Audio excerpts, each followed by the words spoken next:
Okay, I think we are live. Switching to English right off the bat. Let's see. Let's double check if there are any people here and if it's working well. Double checking on my channel.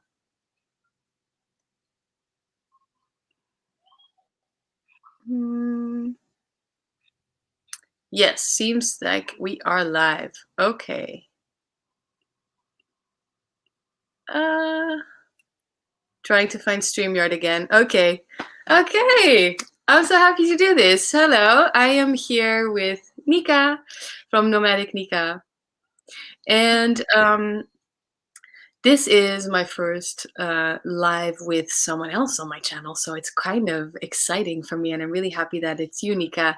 So as you know by now, I am a tarot reader, and I used to do before this whole pandemic plague thing, used to do readings at a shop in Haarlem and in Utrecht.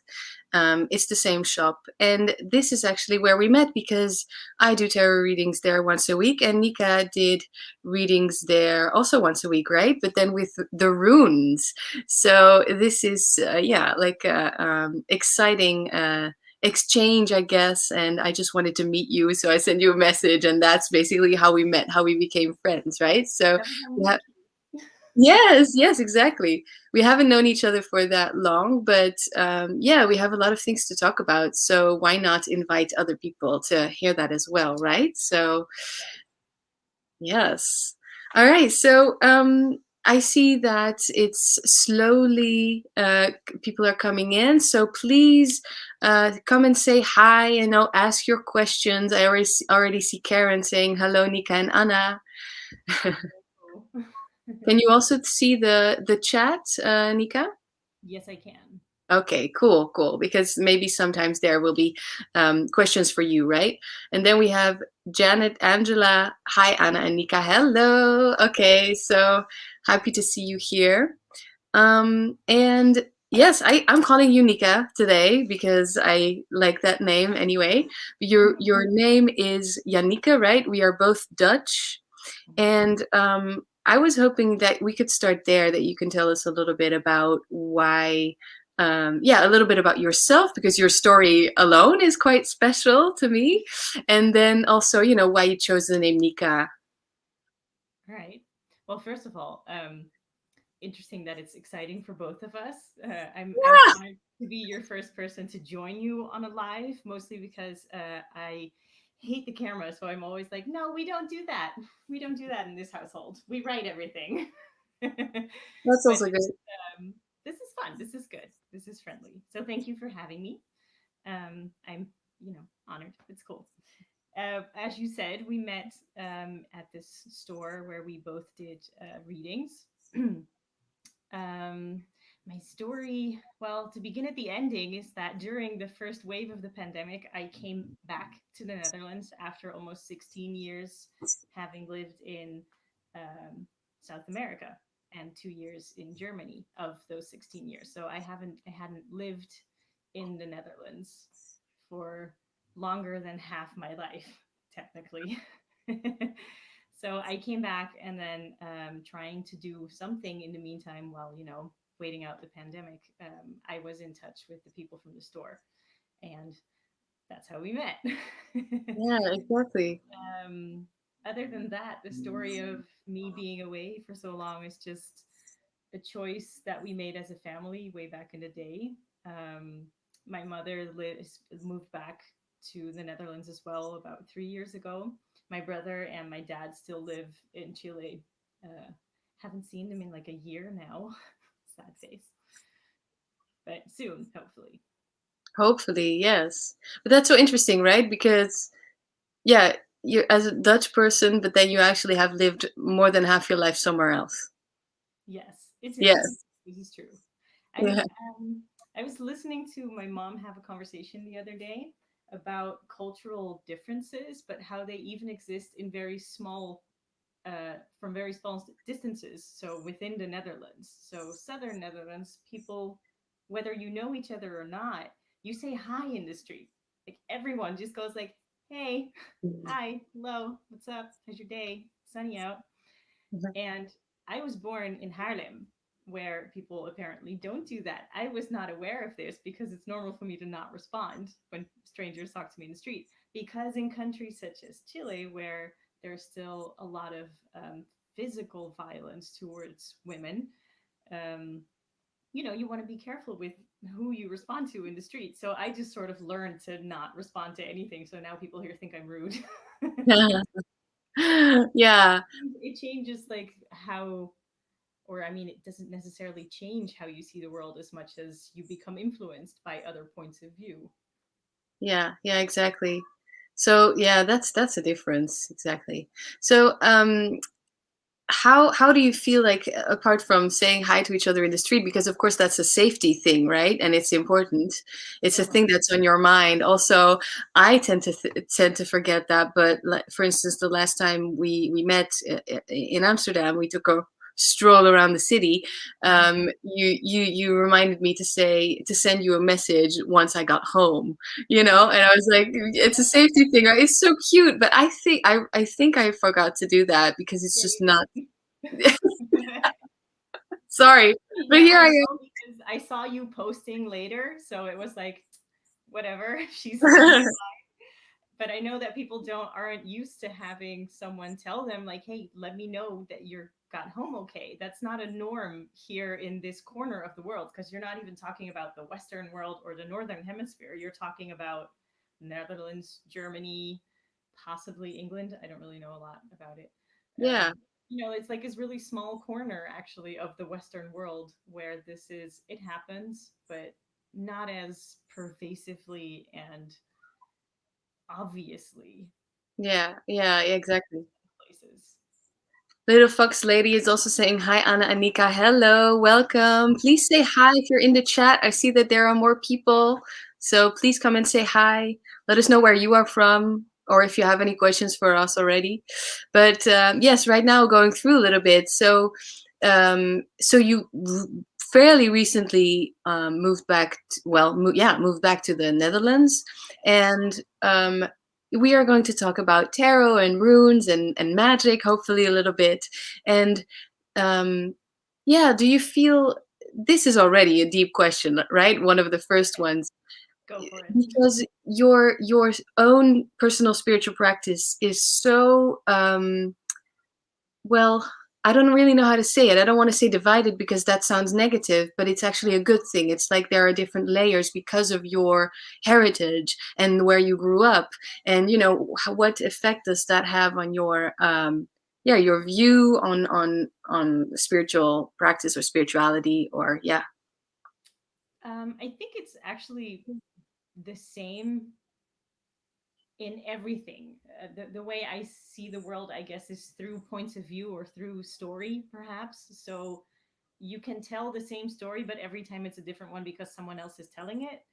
But we're all saying the same thing. We're all telling the same story of the world, technically, right? Mhm. So basically, how I feel it has influenced the way I see the world and therefore the way I see spirituality on the whole, and then my own spirituality, which is very separate.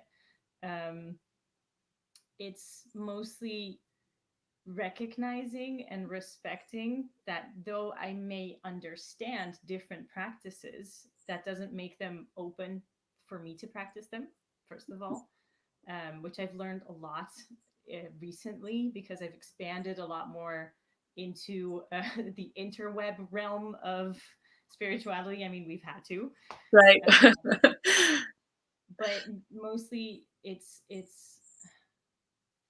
understanding that in the end we're mostly saying the same thing, Right. right? So that's kind So of like this it's understanding. just finding that there are different ways of saying the same things, and I've had conversations with people from all walks of life, really, and they're all saying the same things. Like we're all human. We all want to grow. We all want to continue. We all want to be held and have someone have space for us and be able to create our own space, and we want to be loved and we want to love and we want to receive and give, and we're all in that. We're all in Hmm. it. So how you do it is up to you, Yeah. I suppose. Yeah, yeah, exactly. That's good. That's kind of like, well, oversimplifying right now, but all of those different gods that we have, apparently, it's all supposed to be the same one, right? So it's the same, It's a layered kind of thing. I right? had a friend once ask me, like how he was very intrigued because he's from Florida and living in Chile, so also like on a later stage in life. I was 14 when I moved, but this guy was late 20s, like first half 30s maybe, and they moved, and he's like, how how do you he was learning how you deal with like really opposite ways of being in the end, even though he grew up in a Latin influenced culture down in Florida in Miami. And he was asking me about it in the same way, like with the same curiosity of how do you meld all these things together, sort of. And um, it just becomes layers. Like if you take it all the way back when we didn't have science, we've always had science. We just didn't have the word science for it. But Right. back in the day, you know, like when we were monkeys, um, we were like, oh my God, there's fire in the sky every time that we had, I don't know, what are you called? Lightning? Yeah. Or you know, thunder or heavy rainfall, or you need to put it somewhere, like something is happening and it is destroying my fucking crops, and who do I blame, who do I call? Like, you know, you're kind of looking for customer services on the experience of life. Like Oh, I like that. it's Customer service on the weather, which then, you see as godly acts. right. So you kind of go like, okay, well, you know, like the lightning came and it made the sky angry, and then it cried so much that it, you know, flooded my village. So I need to make sure that the sky does not get angry with me. How do I do this? That's Yeah. sort of how I see it. I know that that's possibly not how that went, but that would be like a first step in creating an ego, essentially, in creating a humanoid version of something that you couldn't explain, that you didn't know what was doing, but it was having an immense effect on your life and on your livelihood. Yeah, exactly. And then I've kind of translated, now that we have a word for science, um, it's still basically in essence the same thing, even though I'm very aware, of course, that I don't understand everything.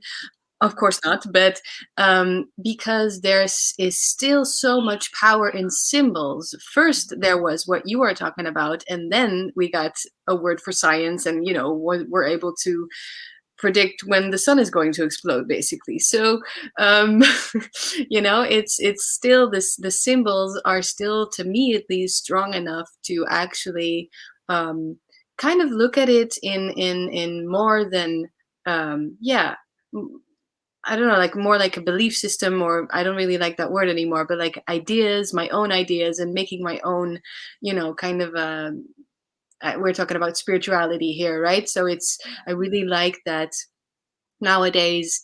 Yeah, nowadays, and we can be open about it, and we can actually talk about it and have great meaningful conversations, that spirituality can be a very personal thing, because it's pretty much made for me, since I'm the one, making Yeah. trying to make sense of it. So I yeah. think that's one of the things that draws me to the concept of witchcraft is that it's Yeah. so anarchic.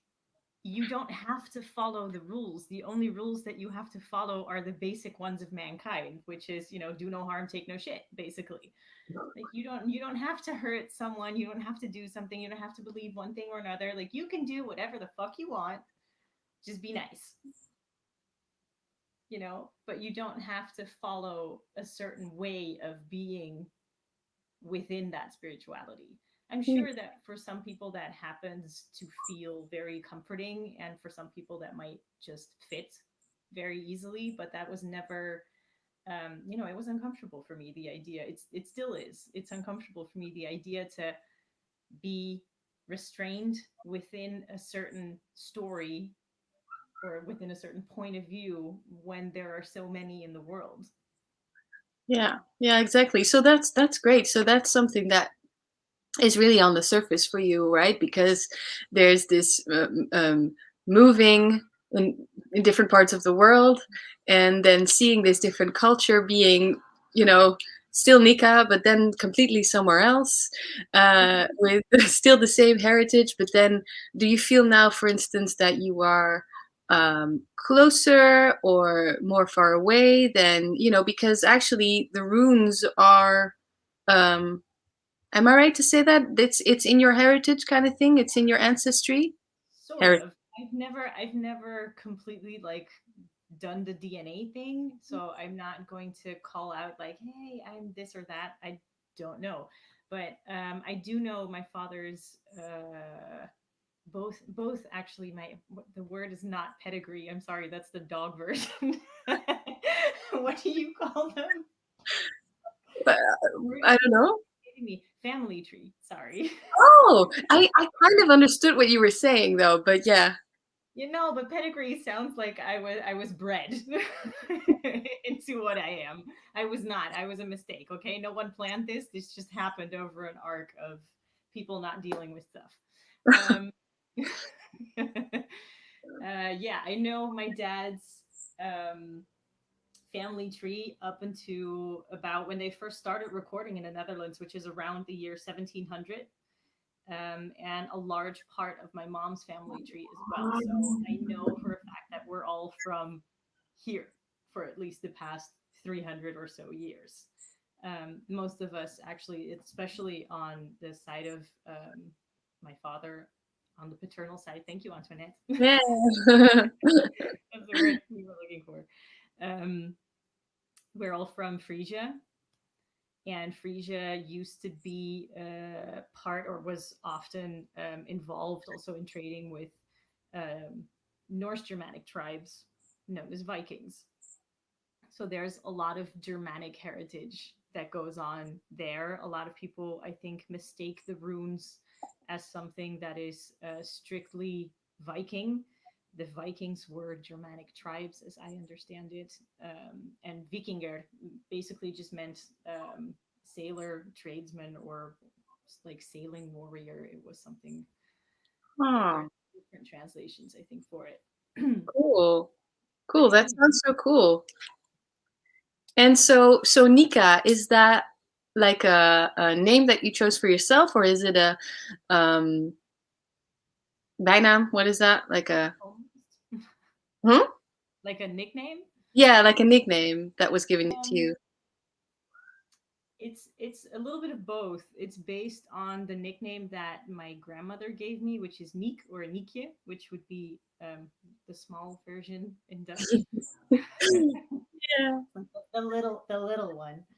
Um, basically, what happened is in Spanish, my name Janika is apparently impossible to pronounce, and I got really tired of people just mispronouncing it. I couldn't deal with it, and then people were always calling me gringa, which is Spanish, or well, it's not Spanish for, but it's very often used for foreigners.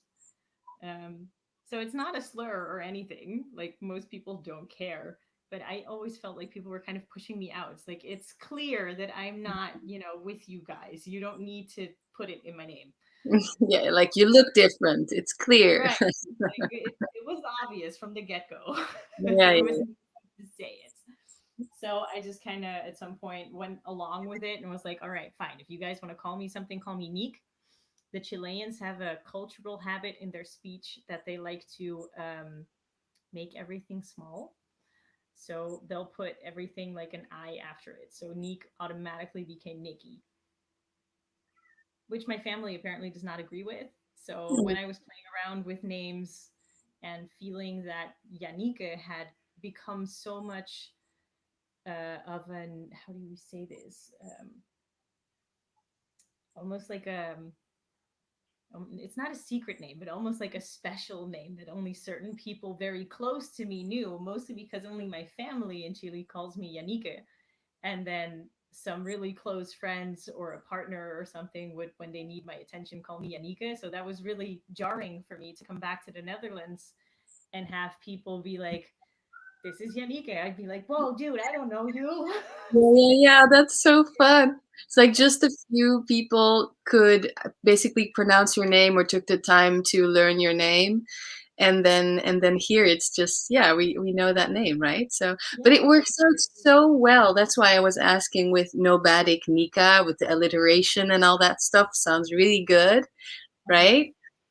And then there's also, of course, La Vikinga con Pebra. La vikinga con pebre. Pere, yeah, that is Pere. my that is my that is my personal Instagram.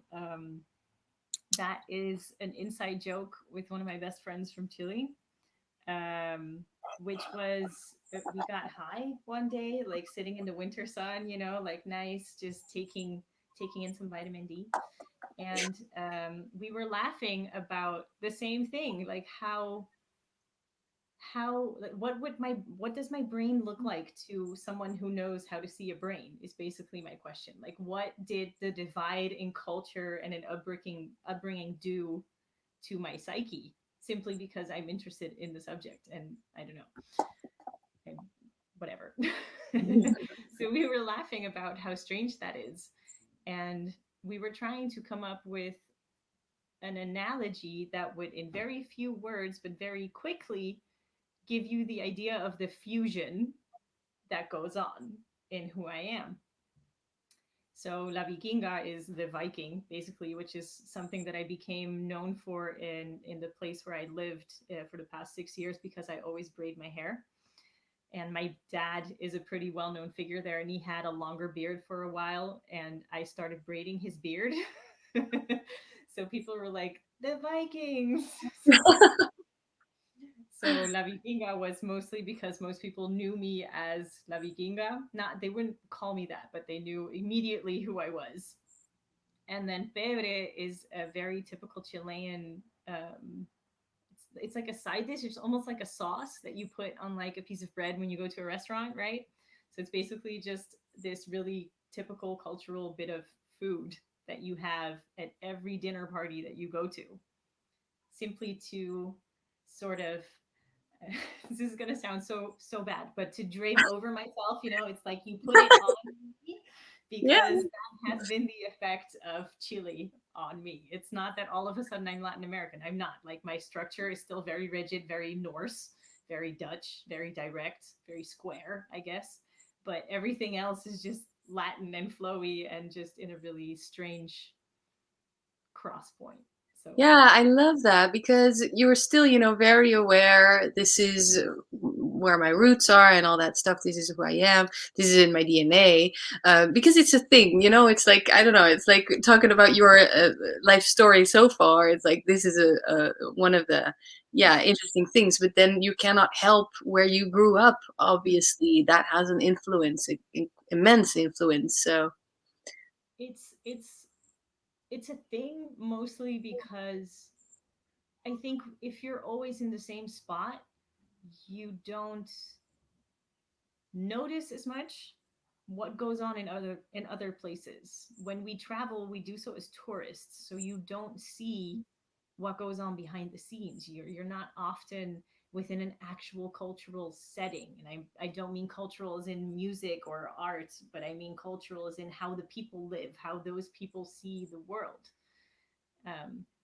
So it just, as I started looking at the differences of why I was different then. I mean, I moved at a time in your life when you're 14, you start forming your own psyche, like your own independent personality. And I was just so very different. I was already different here. Like I was already a weirdo. This was never going to go well, but you put me in Chile now. Like this is this is interesting. So I just started analyzing like what is so different, and maybe that's why it's so much in the forefront, and I have wondered if perhaps that's why I feel it so much more because I put it in the forefront. But it's there now. It's not that I'm trying to prove that I am Dutch or that I am of Viking ascent or whatever. I'm not trying to prove that I am Latin. I'm just something in between, you guys. yeah, no, that's good. That's nice. So let me go through a few of the comments because we got a few while we were talking. Um, okay, so hello from North Macedonia. Hope everyone has a good afternoon. And then Crystal is saying, hi guys, sending love from New Orleans, Louisiana. That's awesome. I want to visit that Yes, place. you. Louisiana, lovely.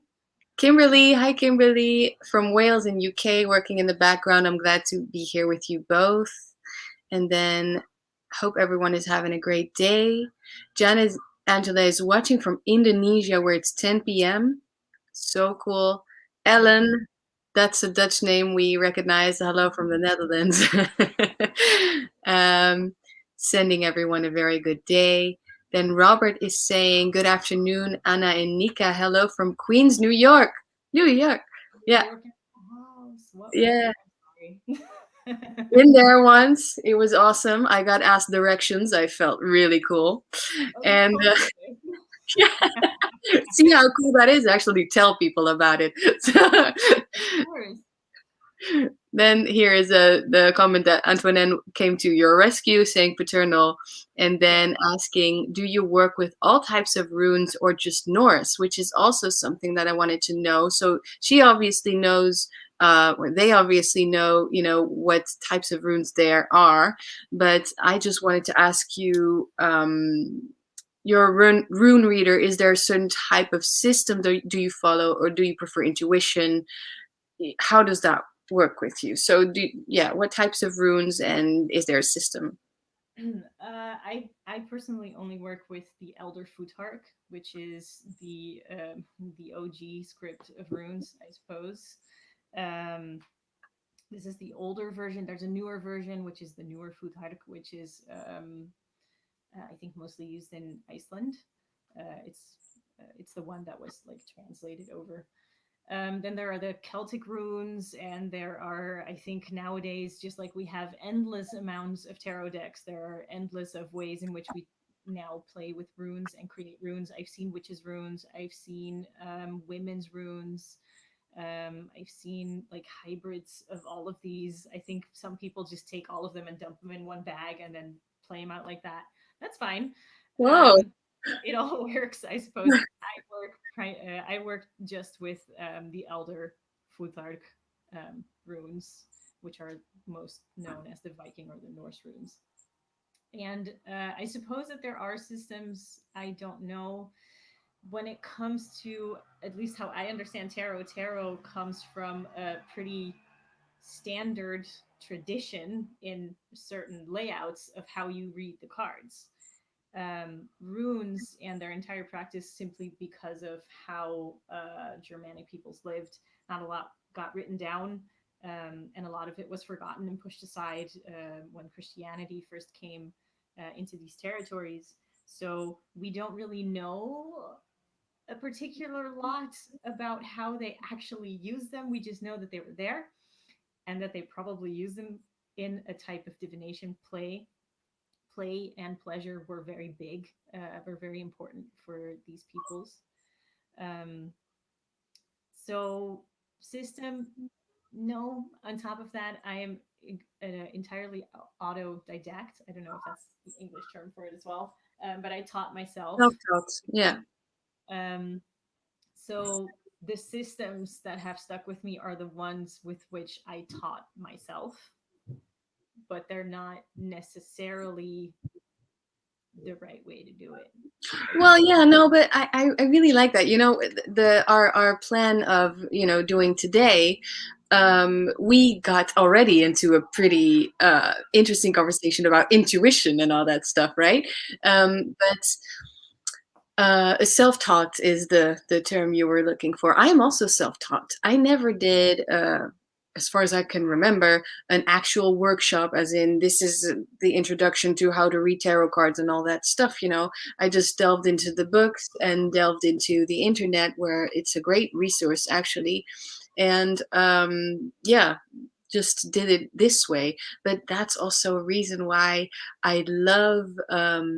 It goes both ways, right? Because with tarot, I am definitely a tarot nerd, and I love the studying aspect of it. How we are eternal student.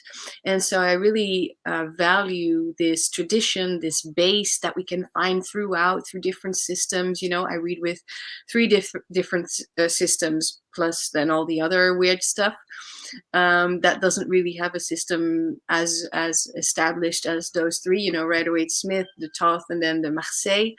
Um, but I also very much value just the fact that sure there are these three systems, but I love making one system, which then is my own, because that is how I make sense of everything, how I see it as a 3D, you know, very layered.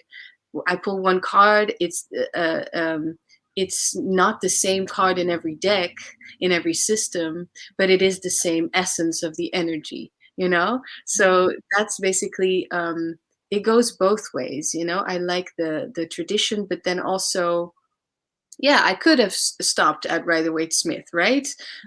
Just to read that system, but still I would read the cards in my own way. So I think it's similar with you. You might, you know, use the northern Norse runes, the Norse runes, but then still there is something extra that makes a reading flow, that makes a reading come from you and not the neighbor, you know? That is something very personal about it. So I think that's what you mean, isn't it? I guess yes. There's I think that's even a separate point to it.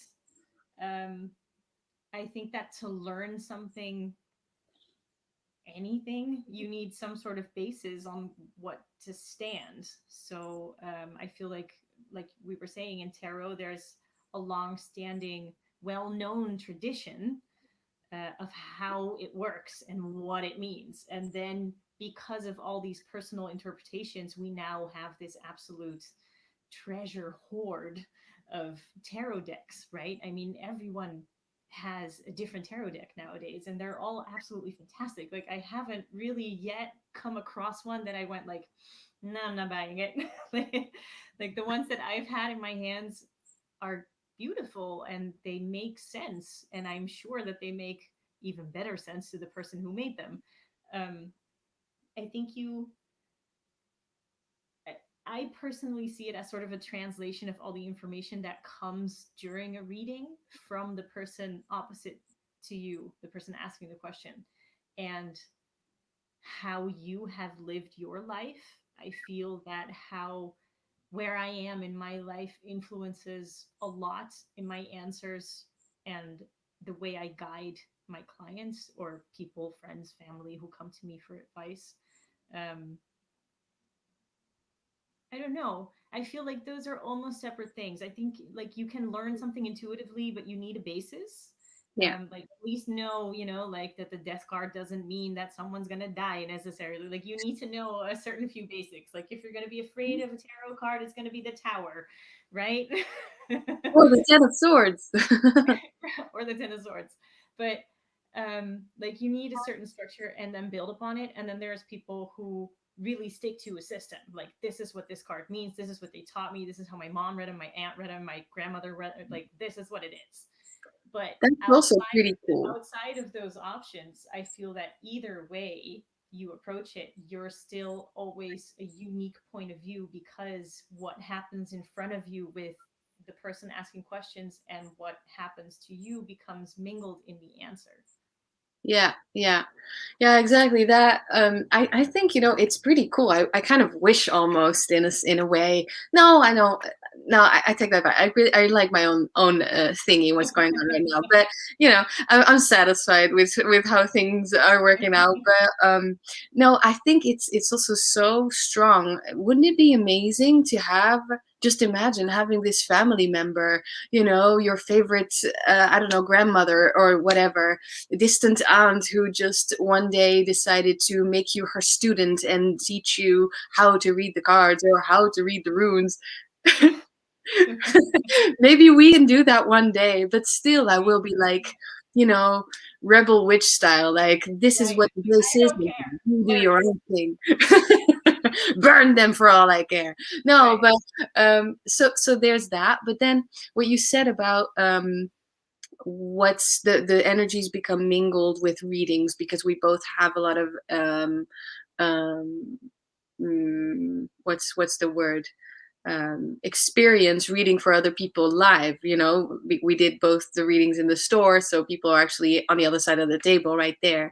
That reminded me of how I see it, because to me, I don't know how you feel about the runes, what they really are, but for me, the cards in the tarot are a mirror of the subconscious, right? So, um, of course, in a sense, whatever is going on with me at the moment isn't necessarily how I then give the message to the person, but it's actually because what's going on with me, this is how I read the cards. This is Yes. how I read the cards at that moment, which is why also the meaning of the cards is also in flux. It's always also kind of changing in a way, right? Yeah. Yes, absolutely.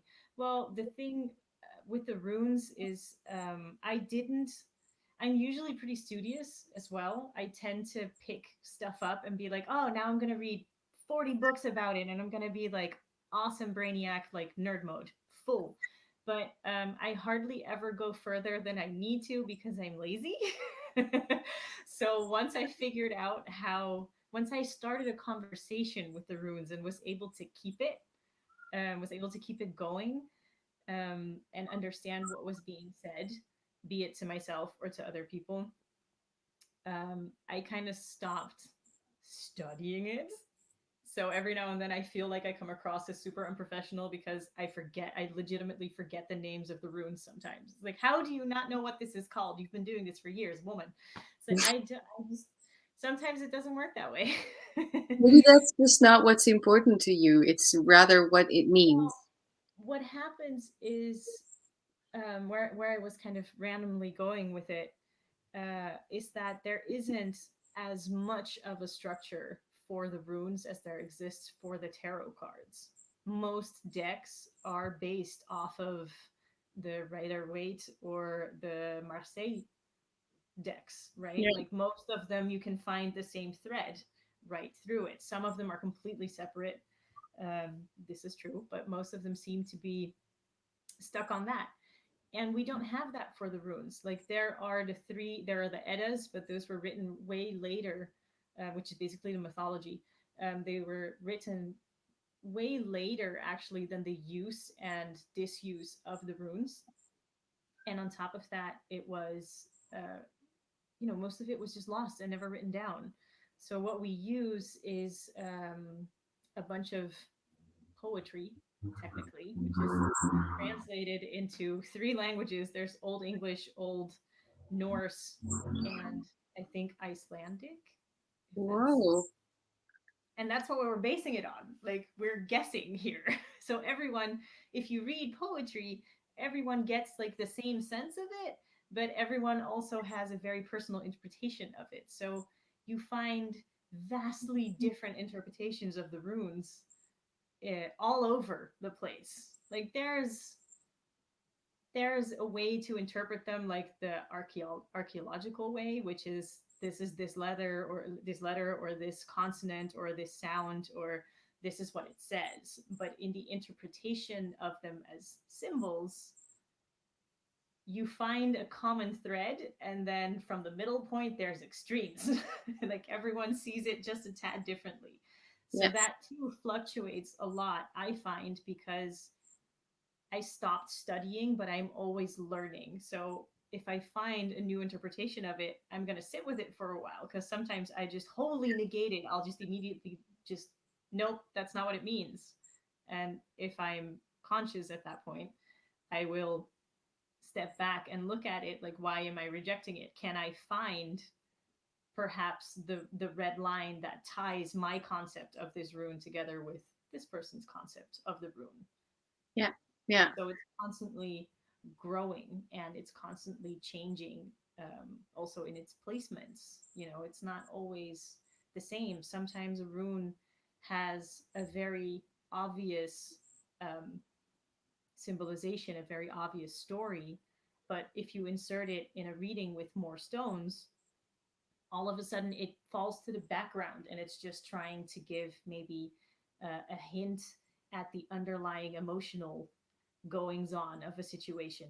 I'm just rambling a little bit, but it changes a lot, which I find happens in the cards, but because the cards are more universal, um, it's a lot more dependent on the skill of the reader.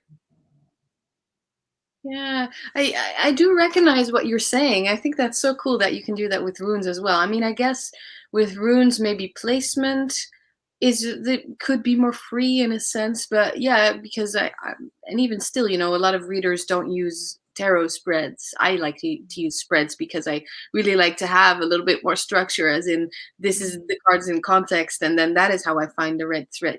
That is how we Mhm. kind of. I like that you said we're always trying to find how they connect basically, and then also sometimes there is so little of that they contradict one another, and then there's something there. It's all about that, but still I feel I guess now yeah, I mean now as in for the past few hundred years, I don't know, we do have a pretty universal tarot language.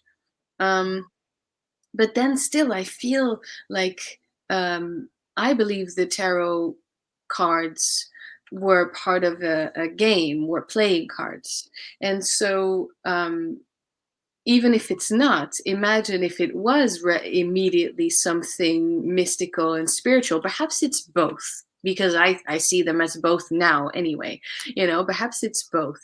um, then I think, like, for instance, the archetype of the Empress.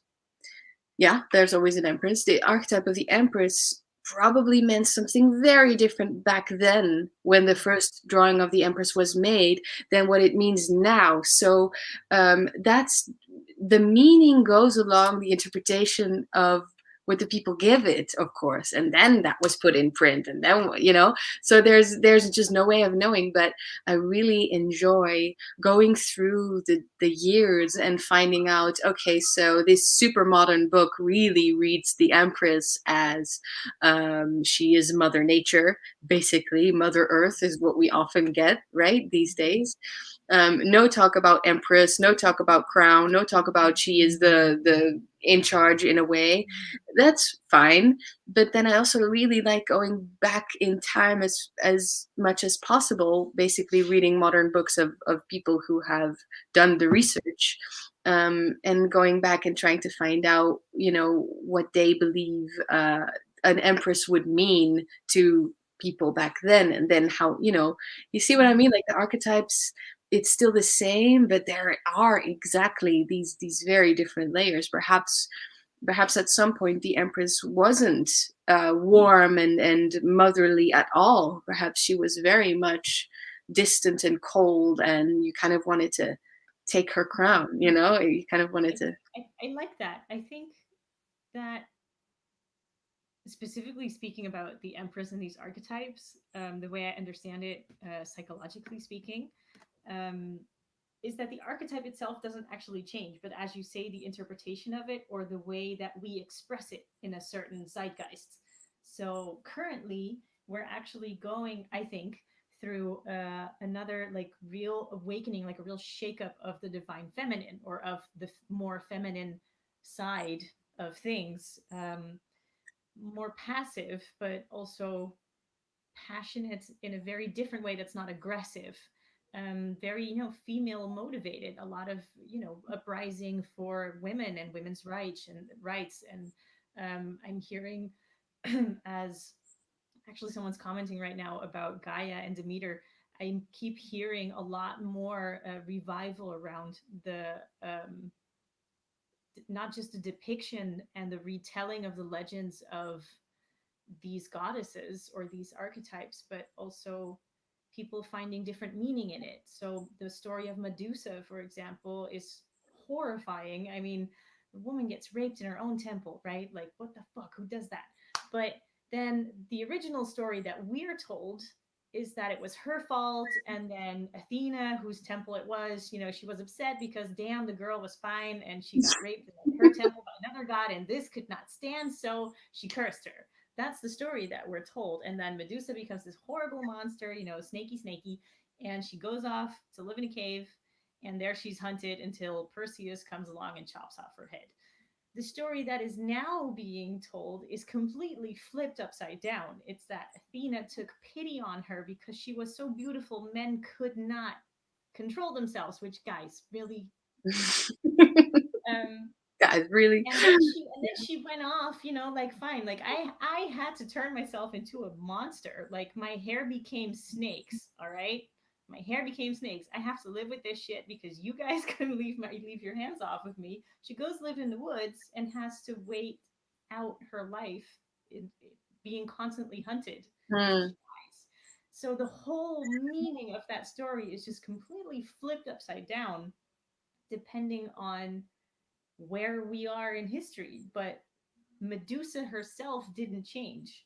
She Right. is still the virgin priestess who got raped in the temple of the goddess that she revered. That's still the same archetype. It's just that Yeah. you interpret it very differently. And I think that that, as you were saying, has a lot to do with how we interpret certain symbols or tarot cards. Yeah, exactly. That's such a clear story. And yes, you're right. It's the just a yeah, we call it retelling, but really it's just that the different perspective. Also going through just our history of mankind. It depends where you are in the world, whether it was a terrible, horrible, abusive war, or whether you came out as the victor, and then also the hero. It's very like it's good to be aware of different perspectives and different worlds, and then that is what makes the story whole. Right. I mean, Yeah. history is written by the conquerors, and that's the problem. Right, that's what I was trying to say exactly. Yeah. So Ren, hello. I know Ren is the little druid bird, right? Is commenting Demeter or Gaia. Trying to type on my phone. That's all right. All her fault. Another reason I'm all about the myth of Minerva versus Athena is what Ren was saying while you were explaining. And Pegasus emerges from the stump of Medusa. Hmm. Well, that's one good thing to come from her death, I suppose. I suppose. And then we got a few highs and hellos. Hello from Poland, from Beata. And right, Antoinette was saying blending knowledge is a great thing to help develop your own self. Yeah. Absolutely. You should always be open to what other people have to say, even if you don't agree with it. Oh my God. I love that you Oh, just did said I just that. say something? My bad.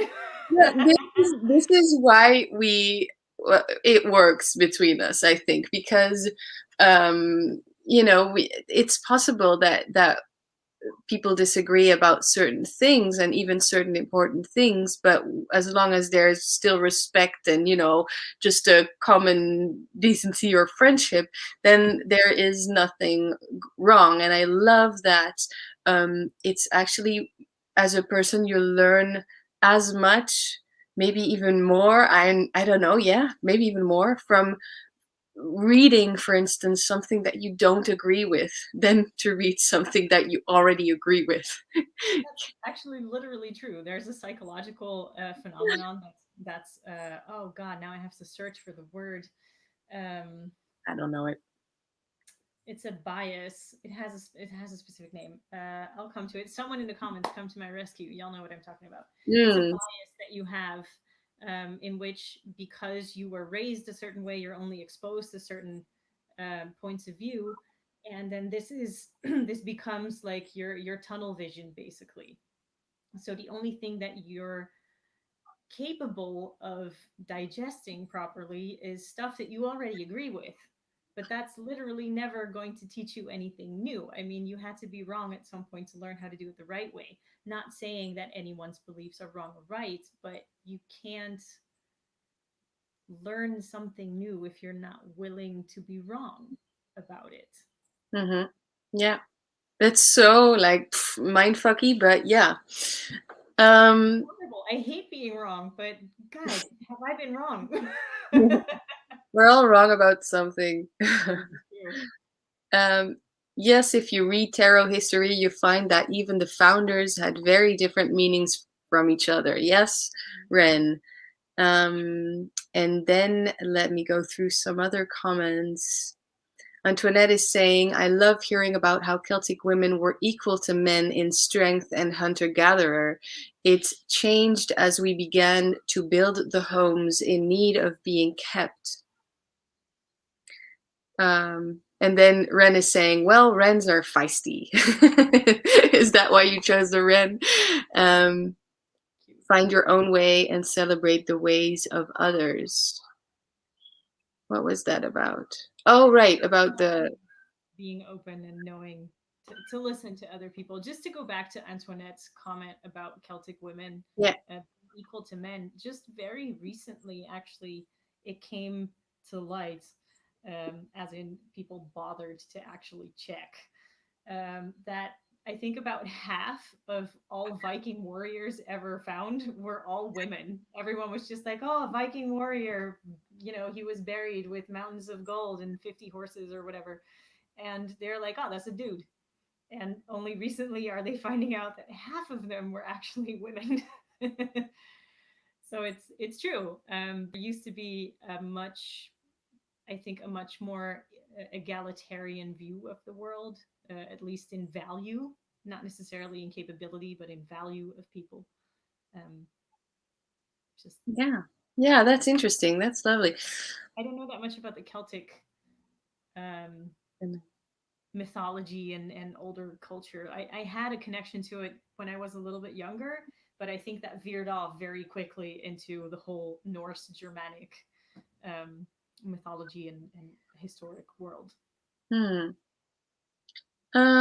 Cool. So, a little bit about the Ren still, or to understand that you aren't necessarily right, challenging your own perception and beliefs. I think we all agree here that there's something strong in yeah, disagreeing or finding out that there's a whole other world beyond your own, as you said, tunnel vision, without knowing that there's this tunnel vision, because, well, how can you know? You don't know what you don't know, right?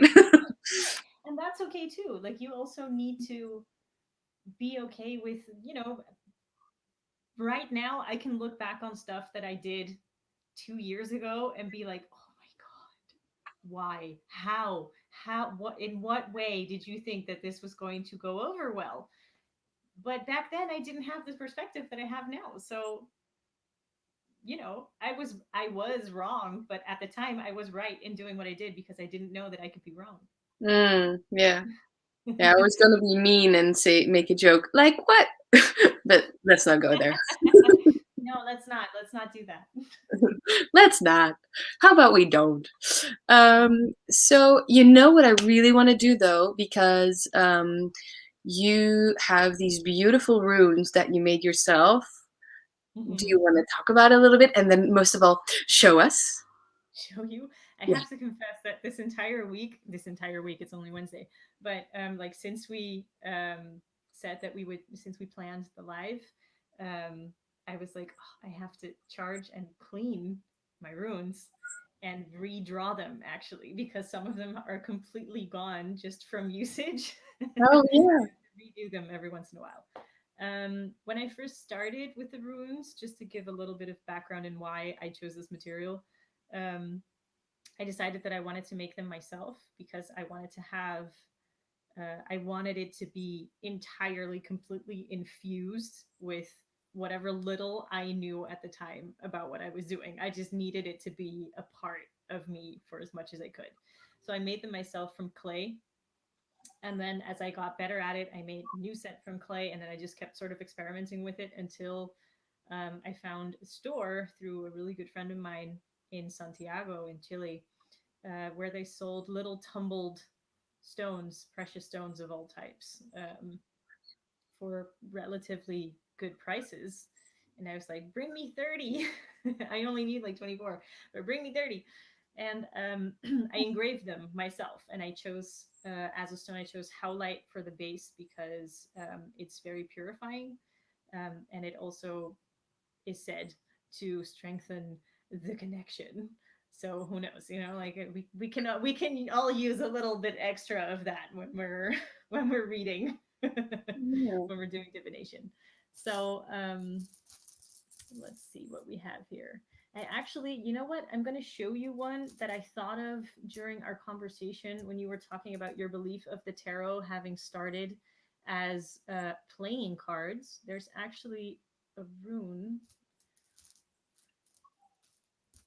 and this is, of course, the one that I'm now blanking on completely on what it's called. I'm going to look it up. Someone will say it. Is this in mirror view now? Because I'm Um, seeing it upside down. I don't think so. Put it a little bit closer. Oh yeah, no, I don't recognize it. See, I don't know runes. I thought it was another one that I Oh got God, I cannot believe that I am blanking on this. This is awful, you guys. I swear I know what I'm talking about. from. That's okay, you know. But Anyway, why I thought about this rune is that it symbolizes both strategy as well as play. So very much, it just came to ah, mind immediately when you were like, no, but they used to be a game. It was the same for the runes. Like they played with them as much as it was divination, which is why there probably isn't that much of a structure within divination with runes to begin with. Not to mention the fact that we don't have any record of it. It was just a game. So a lot of people actually, or at least from what I know, I don't read them like that, but I know people that just take a handful and drop them and just read out of whatever pattern they can see in that. I don't work like that because when I first got into this, it was through tarot. Tarot just wasn't the tool that stuck with me. It didn't feel, I use tarot, I have several decks, but it's not the thing that connected. It was just the thing that was a point in the right direction. Like we're a step. You got to like go from the gateway drug to runes. right, exactly.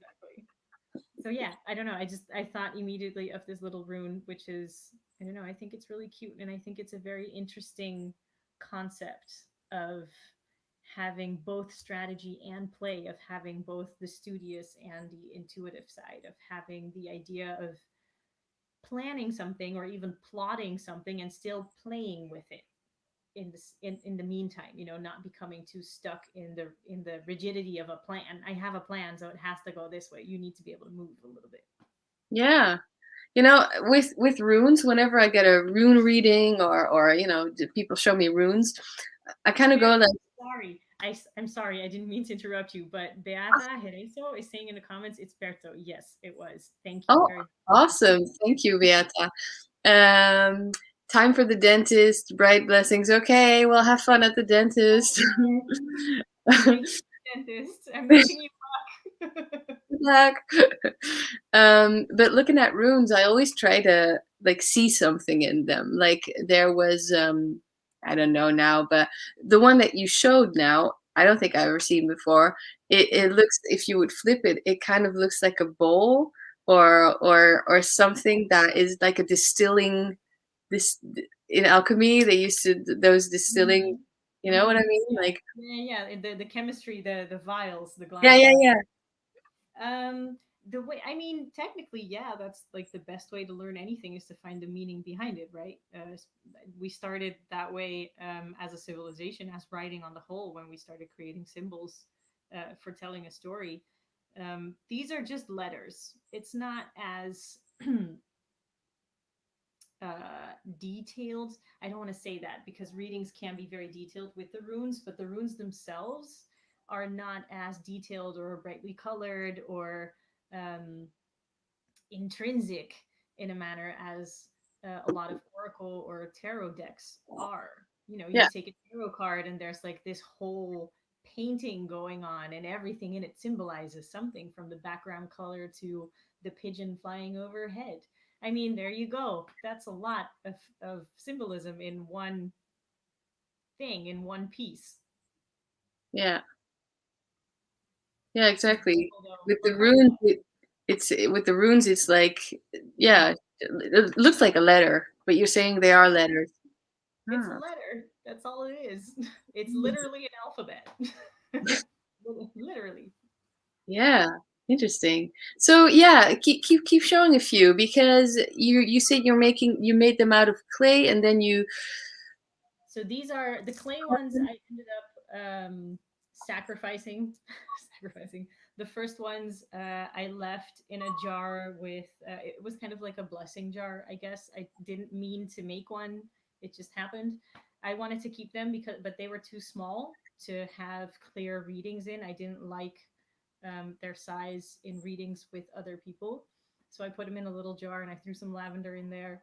And I think it's now at my dad's house. Like I left it with him when I left. Like, don't touch them, don't take them out of there. But you know, they're here to watch over you guys. It's like a telephone or something. I don't know. It's a really weird concept of having a string of energy that way, like as if I could see him through the runes. I can't. It's I don't actually believe that, but it was just it made me feel better. yeah.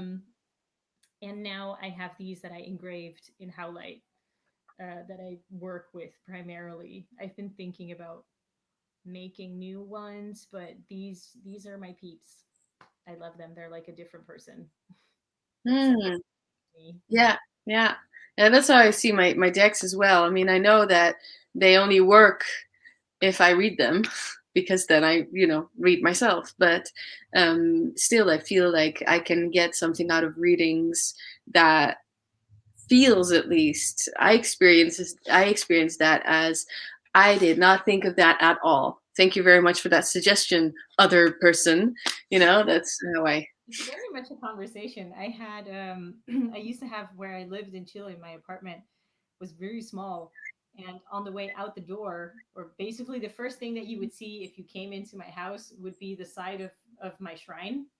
Basically, it was my bookcase, but I always combine everything. So it was on top of my bookcase. I had all my witchcraft stuff, um, including the runes. So whenever I left the house, I would pass by them, and I promise you, I'm not insane, but I swear that sometimes I would have to go back and get them because they were like, we want to come too. It was just, I needed to have them with me some days, and other days I didn't even think about them. And then it really started to feel, sorry, like like a bond in a strange way. Like there's a conversation waiting to happen. So I ended up realizing later down the line that it was personal intuition. Like I should take these with me because mayhaps an interesting conversation comes up.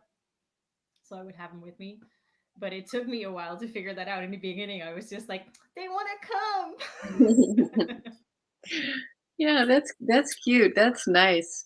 I still do that a little bit. I also feel almost incomplete without a tarot deck in my bag. Right.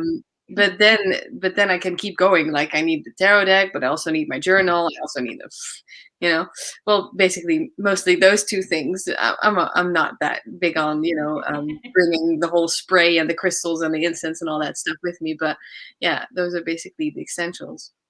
But I used to do that in the beginning when I really got into tarot, where I thought, well, I just need to go everywhere and bring these cards with me, even though I didn't really know the meaning of them yet, just to get a different kind of bond with them. Yeah. Yeah, more than just their cardboard and I study them. No, I actually have them with me all the time. Yeah, So right. Right. I have yeah, a something personal bond special. with them. Yeah, something special in there. So Essian is saying something really interesting. Runes are interesting in that you can create bind runes with them. The possibilities are endless in terms of creating symbols. Do you do that as well, or is that a common practice? Um, I think it's more common in people that prefer sigil magic. Mm. I I would like to say that I'm not one of them, not because there's something wrong with them, but it's not in my nature to be like I use symbols in my magic. I don't usually create symbols in my magic, but as Essian is pointing out, the runes are bound, and they're bound in a symbol that I got tattooed on my arm. So this is For people that don't know, this is the web of weird, which is basically the web of destiny, and you can trace literally all the runes on it and all bind runes. So it does happen that I'm sitting looking at this symbol because I'm doing something with it, and then I'm creating bind runes, mostly just tracing the lines and finding the different and mirrored ways in which runes can fit together in as little it's almost like playing with matchsticks, you know? Like if I move this matchstick, like what happens to this symbol? Um, so that does happen, but I don't use it as in I'm not charging it necessarily with the energy that comes with those runes. If I find bind runes somewhere else, I will try to decipher them. Like it's almost inherent to the usage of the runes, but it's not something that I do as like a conscious part of my practice. Yet, Yeah. who knows? Maybe someday. So you said the web of weird. How do you spell weird? WYRD. WYRD. Where Yeah, have I heard that before? probably with me. Yeah. I Maybe talked. because this whole magic and witchcraft thing is having a moment in the mainstream world. Um, I think that I got it from like the Netflix pre-viewing of what the show's going to be about, and then I'm like, well, no, usually. I'm not gonna watch this. Yeah, I don't watch it. Netflix is like a it's pretty much like there are some okay things on there, but usually it's like a refrigerator filled with food, and you just don't want to eat any of it. Any of it. Yeah, sometimes that it happens. It It does. happens, It happens. but yeah. Let me look at that. Well, we went through a lot of stuff. We did. Yeah, why did we go through actually just the basic thing of why did you get into runes? Because you were talking about first you got into tarot, but that wasn't really it for you. So then runes, but then why runes? Um. Well, mostly it was just. It's not really that I was doing tarot. It's that I through friends I came into contact with tarot. I'd known about it when I was really really young. The thing of what do you want to be when you grow up for me was always a witch. I don't know. It was I Cowboy, don't have like astronaut. I don't have a good other answer for it to this day. So actually I grew up to be what I wanted to be. But that's beside the point. The runes were my looking for um an interpretation or a system of practice that wasn't that didn't feel like I was stepping over a boundary consciously. Like I probably step over everyone's boundaries constantly, but more in the sense of culturally speaking, Latin America, naturally speaking, just the geography is very wild, especially compared to the Netherlands. The Netherlands is just, it's not only tame, like it's been tame forever. Like we don't have anything wild anymore, right?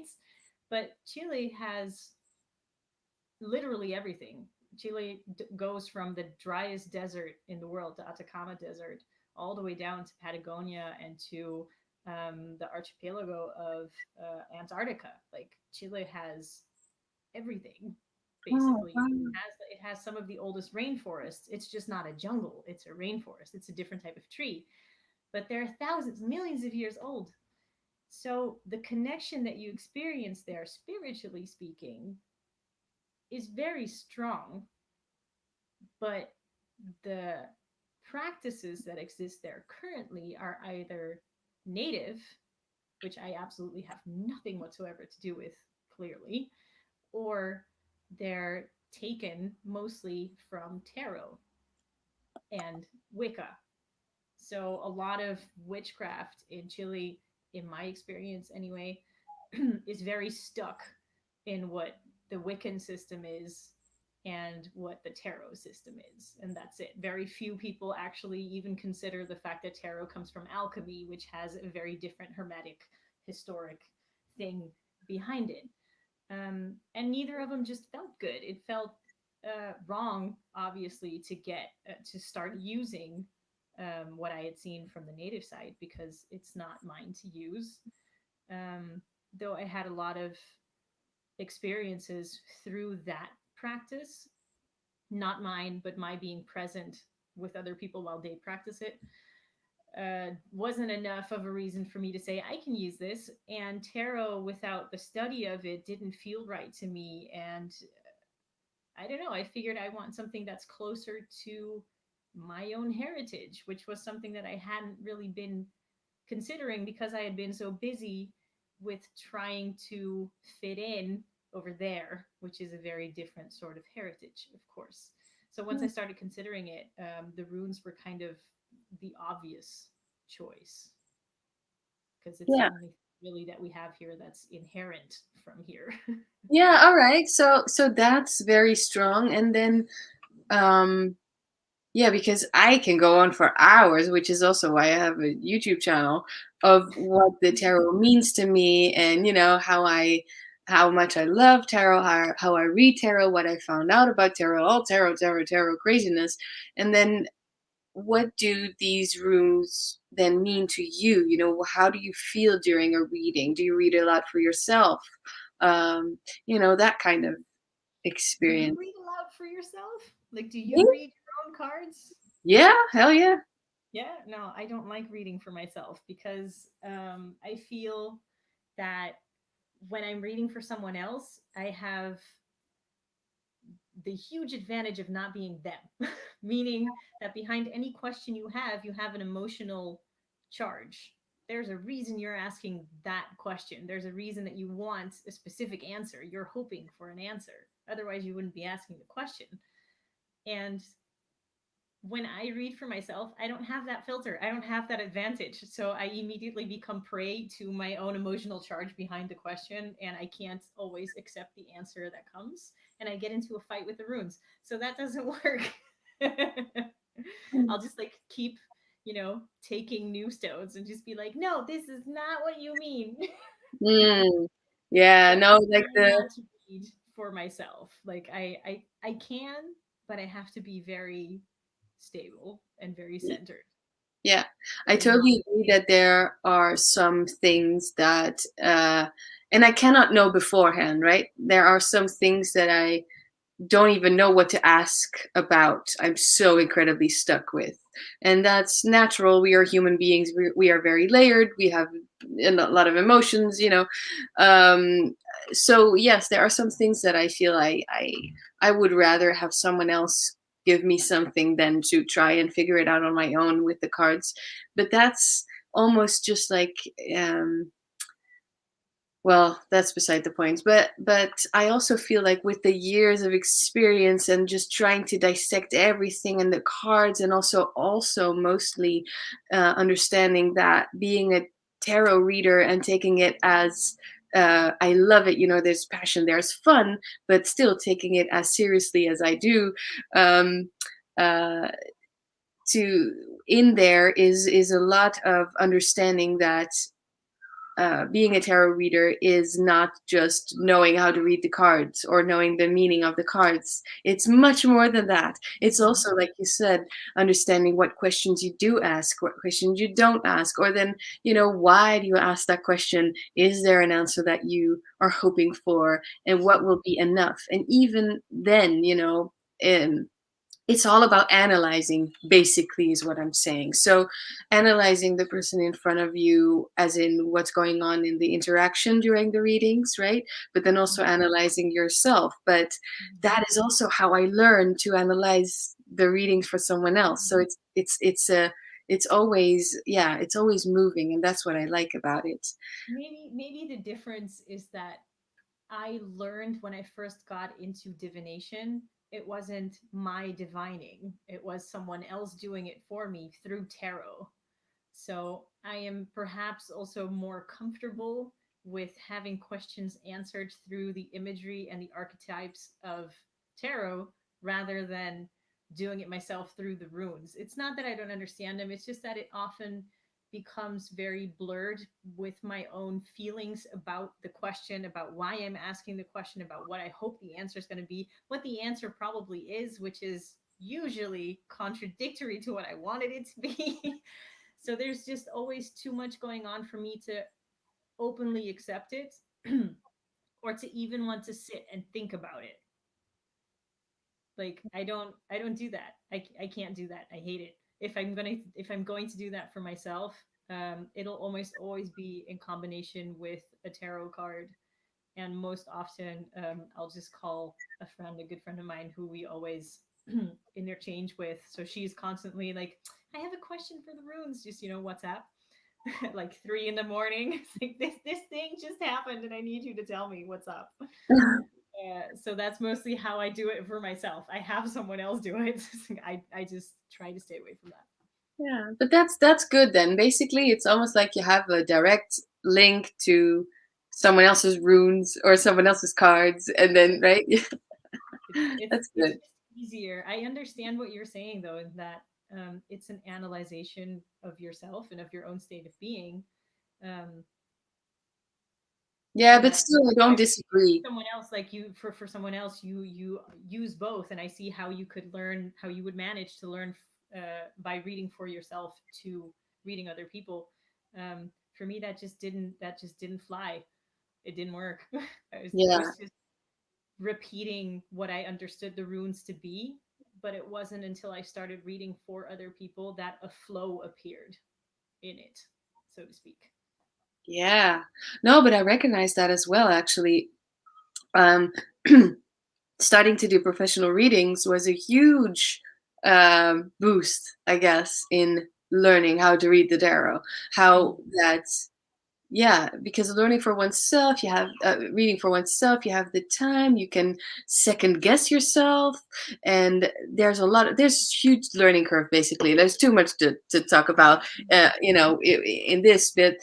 But yeah, because we both do these professional readings, and I recognize that you're saying um, it got a really, yeah, a huge step up. Basically, I don't really know how to what's the term, but It yeah. feels it, to me personally, especially when there's like a flow in a reading, when it's not just an interpretation, but when there's a difference. I don't know if you've ever felt that, noticed that sometimes you have readings that become flow, that become almost, I usually also don't remember those readings. Like those people are the most likely to come back to me and comment on what it meant to them, or whether or not what I said came true, or whether they found the guidance helpful, or whatever their experience with it was.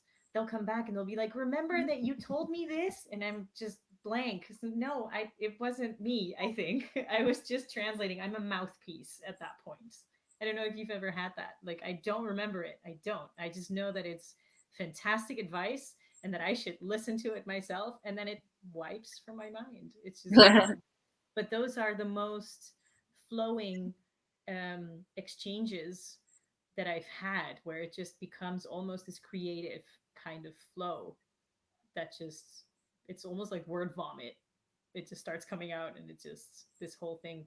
And it's different from when you're doing a reading and it's just a reading. It's still just as important, but it's a different, it just feels different in flow. One feels like it's coming from a point of actual creation, and the other one feels more like it's coming from a point of practice, I guess. Yeah.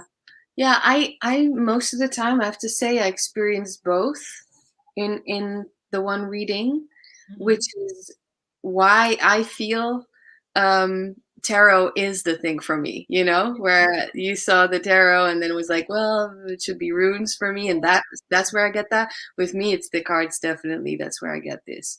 And then also, yeah, yeah, just like that. But what I my main focus, I think, still is and will always be just the study thing. But then I cannot deny that this intuition thing, sometimes I feel, because during a reading for a client, also for myself, but mostly with client because it's oral, I say everything that pops into my head, and sometimes I can, look at the cards and they can mean anything and everything, but still I know that something popped into my head and I have to say it because I just decided that I will say everything. It doesn't come from the cards, and that is No, like, that it happens. little percentage that just comes in. um but it is different, but still it's kind of like, yeah, I don't know what to make of that. It's just, I love the tarot and I love to read them and I love the study of it, but then also that it flows so well, because then there's this red thread and that red thread and they all become this red thread for the person. But then there is also that extra little thing that, yeah, Yeah. it's also there. Yes, exactly. I wanted to answer a couple of questions that were in the comments, if you don't mind. Beata was asking if I read the runic text fluently. I haven't even begun to try, honey. Like I, I do not have them. I have been sort of looking for a good translation of them, but again, as we were sort of talking about at the beginning of this live stream, points of view and historic perspective are very important, and I want to read one that I can at least, feel safe reading and not be like, oh, this is written by someone who doesn't know what they're doing or written by someone who's trying for power or something. So I don't read runic text fluently as such. If you sit me down, I can probably interpret what it says. The runic texts that make up the Eddas, I don't have yet. I'm working on it, and who knows, maybe someday I'll be able to read them in the actual Futhark, which I doubt. Cool. I think And something's there happening. there were more questions for you, right? I'm sorry. Oh, you got stuck for a second. Oh, am I okay now? Yes, you are. Yeah, because I was saying there are more questions for you, right? After that one. Yes, Antoinette was asking if I created my own journal of runic meanings. Not yet. It's in the works in my head, probably. I have not had the creative impulse to sit down yet and actually start doing it, but I'm amassing all the information. Like somewhere in the back of my head, in the back of my head, there's a tab open that's just constantly looking it up and writing it down and just amassing all of the information that will later at some point come spewing out. Wow, that's awesome. It's that's a pretty huge question, right? Your own journal of runic meanings, or is that a normal practice with I reading think runes? I think that it's difficult to say, right? It's too many Reader arts. runes. I think it is more common, especially now, perhaps than, though I think it's still pretty common. A lot of tarot readers that I know want to make their own tarot deck, but I feel like the interpretation of a tarot deck to create your own is perhaps a bigger thing to do than with the runes, because what we were talking about, there isn't as much accordance into what they mean anyway. So it's a lot easier to kind of go like, meh, I interpret it this way. So I think it's more obvious within rune reading than it is within tarot reading to create your own meaning for it, because it's so open. Hmm. Yeah. Yeah. Cool. Beata is saying I also interchange with another person. I do the tarot, and she's an astrologer. I love this exchange. That is a great exchange. It's really good. And then thank you for the answer, Nika. You're very welcome. So I wanted to ask you, you are creating your own deck. It's very much in the beginning phase, right? Mhm. But still, will you tell us a little bit about it? Just short, what's the idea? Maybe show something. I don't know. I have unfortunately nothing physical or anything to show for it. It's in the early stages of its design. Um, Basically, it's an oracle deck. It's not a tarot deck, and it's not even necessarily based on the runes at all. I write poetry. I'm a writer, and for some reason, it became poetry. I don't know if I'm allowed to call it poetry. Even I don't know what it is. I never studied poetry. I just write, and it sounds pretty. Um, and at some point during, I start. It kind of weaves together a bit with a practice that I started almost unconsciously of divining for people, uh, just in the midst of a conversation. So sometimes we're just talking about something. Um, a little while ago, I had a conversation with a friend where he was asking me a question and I didn't answer for whatever reason. It just took me a real long time to get back to him and answer the question. And he was mad about it. So I just, all of a sudden, it just came to me to tell him that, your torture is your own for as long as you refuse to yield to joy. And he just went like, what? What? And in my brain, I just kept like poker face. I was like, yeah, bitch. But in the back of my head, I was also like, oh my God, what just happened? And it's been happening for a while, and I'm trying it out to divine without the runes or without the cards or anything, and it works.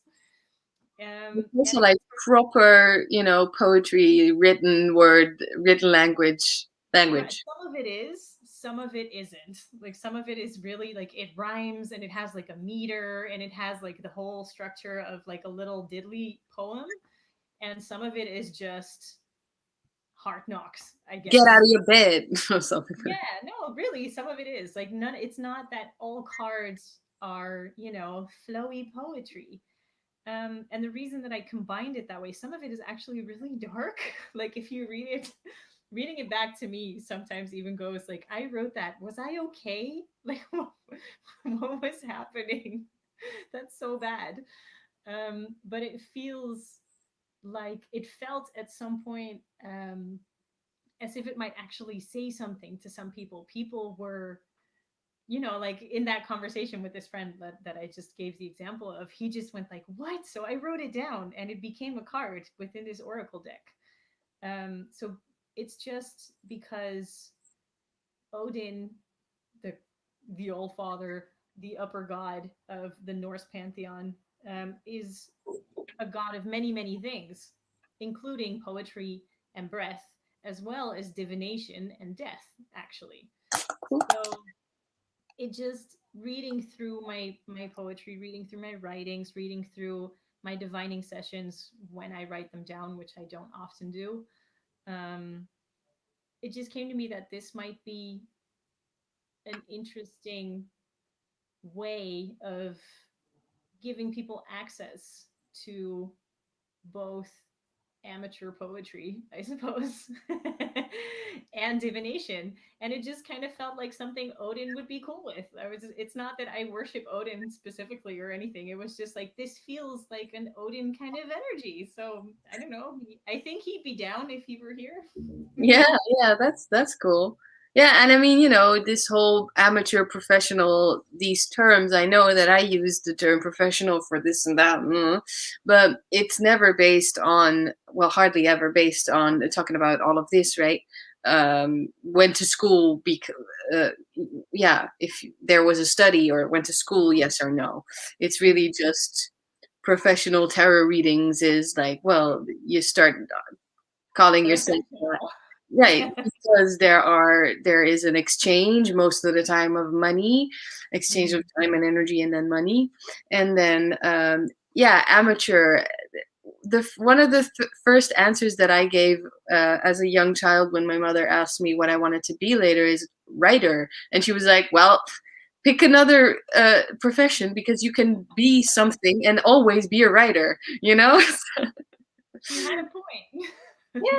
So maybe I just wanted to be nothing, which is also quite poetic if you ask me, but This is true. I like it. You're right. Actually, amateur is actually a word for people who do something for the love of doing it. Like it's not until we started monetizing our talents that we started seeing art as something that you need to either be a pro at to be good at it or just leave it and do it for the fun of it. But Yeah. amateur literally means to do something for the love of it. So even if you can't sing, like you should sing if that's what you want to do. It's Just okay. close the door. No, I don't care. Like if you don't care if people hear you sing off key, girl, go for it. No, I was kidding. But yeah, and it's still used for that, isn't it? Is it also used in English for that? But in Dutch, it's like amateur van. Amateur is like, no, in English people also kind of use a derogatory, like amateur. You're just Yeah, someone who also. doesn't Yeah. know, like a beginner, someone who doesn't know what they're doing, um, someone who doesn't get paid for it. So technically, that's not well. I don't get paid for my poetry. I do get paid for the divining, though. Yeah. So basically, the deck is going to be cards, but with words on it, right? Yeah, it's an oracle deck, so not tarot. It doesn't have any imagery. Unfortunately, I'm not like visually artistically very talented. So I figured I'd just do it with words. Yeah, yeah, yeah. Cool. So here we have many tarot readers develop their own keywords for the cards, and then language becomes unique to the reader overtold. Yes, exactly. Yeah, I know what you mean. Like with the keywords, there's this whole stigma around keywords on tarot cards, which I totally understand and agree with. Even though I have quite a few decks with keywords after all, but but yes, keywords. Um, there are some just a basic understanding of the energy of the card. So yes, the essence of it, right? And Mhm. then Antoinette also said the weird of Nika, which is cool. I now use it. I've gone on to use weird as a manner of explaining myself. If you go to my website, it's like I think it says Dutch born, Chilean flair, which would be the bevere that we were talking about, and then weird because however you read it, if you say it out loud, it's weird, and I'm weird, but it's also weird as in destiny, and it ties in like you guys can look it up yourselves. I didn't spell it wrong. That's how you write it, okay? Right. That's good. Good. And you remind me also, maybe you can write it as a comment yourself, where we can find you on social media. Oh, of course. Because Well, I you have post your mostly. website, Instagram, maybe I Facebook. can't write it in the comments though. I can only read. You cannot? Oh, well, then you'll send it to me, and I was going to put it underneath the video anyway in the description. So there you go. It's in the description You box. can, I can still say it. Like you can find me on Instagram mostly. I post automatically through to Facebook. I don't know if people still use that. I'm technologically challenged. Um, YouTube. This is my first video, so maybe someday, not now. Mostly it's on Instagram. I post Freya Fridays, which is when I have a small little conversation in the morning, usually with Freya every Friday, to ask for uh, advice for the coming week. And then there are pictures of my walks and my hikes and my surroundings. And when this damn pandemic is over, hopefully, of my travels once more. My website is nomadicnika.com. Um, that's it. Cool. Thank you. And yes, if you're watching this back, then it will also be in the description underneath the video. So there. So how about is there something that you want to add or say? I don't know, because I'm kind of ready to start our little game of this or this. Yeah, no, we can do the game. I mean, let's let this ruminate. I think we've talked about a lot of things. We've covered a lot and we jumped a lot back and forth. I don't know if any of the people joining us have more questions of things that we sort of jumped over, maybe. Yeah. Um, Let us Yeah, know in the that's comments. possible. The excitement of doing a live and doing it together. And as I said, me having my first guest over on my channel, and for you, the first YouTube video, and it's alive. I mean, my God. I tried to look pretty. Yeah, yeah, yeah. I never do anything with my Yeah, hair. otherwise, let's start. Yeah, I mean, I think maybe some questions will pop up, but I have this little Simon from the Hermit's Cave style um yeah, game, I guess, but Okay. it's very Right. specific on things that I think we covered or talked about at least a little bit. So Okay, cool. it's the this or that, and you have to choose, and you can definitely say why. So here we go.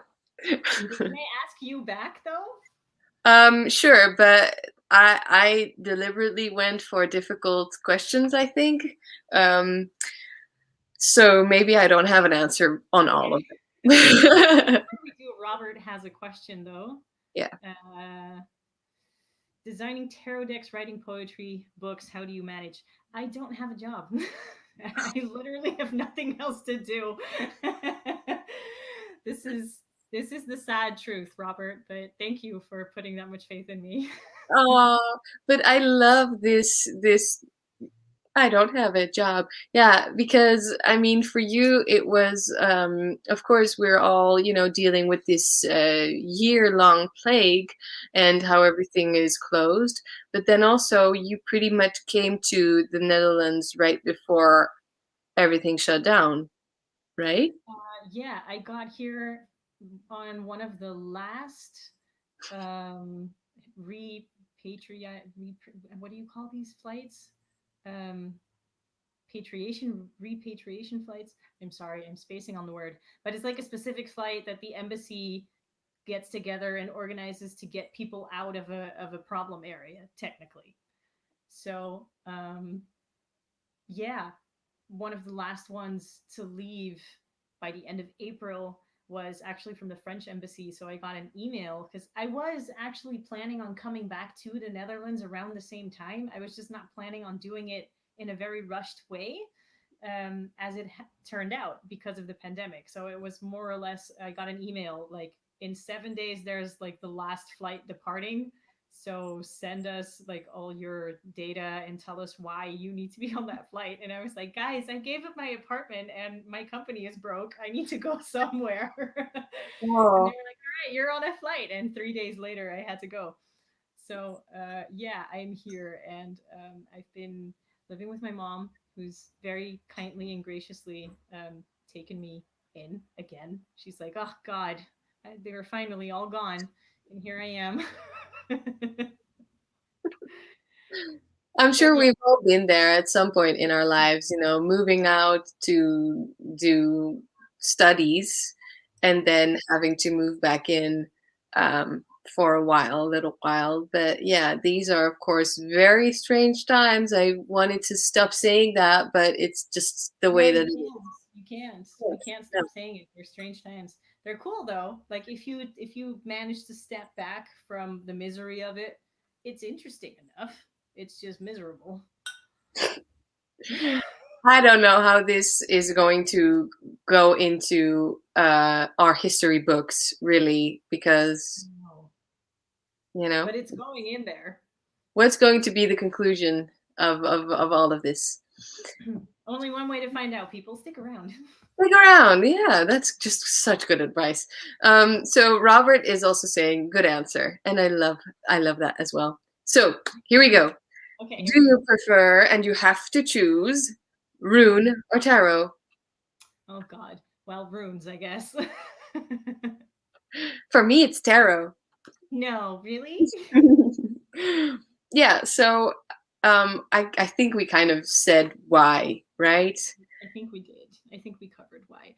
For me, if I had to like rephrase it, it's because I like having a conversation. So at least the runes will like yell back at me. If I do the tarot, I'm just going to vaguely understand what they're saying, but I can't carry that conversation.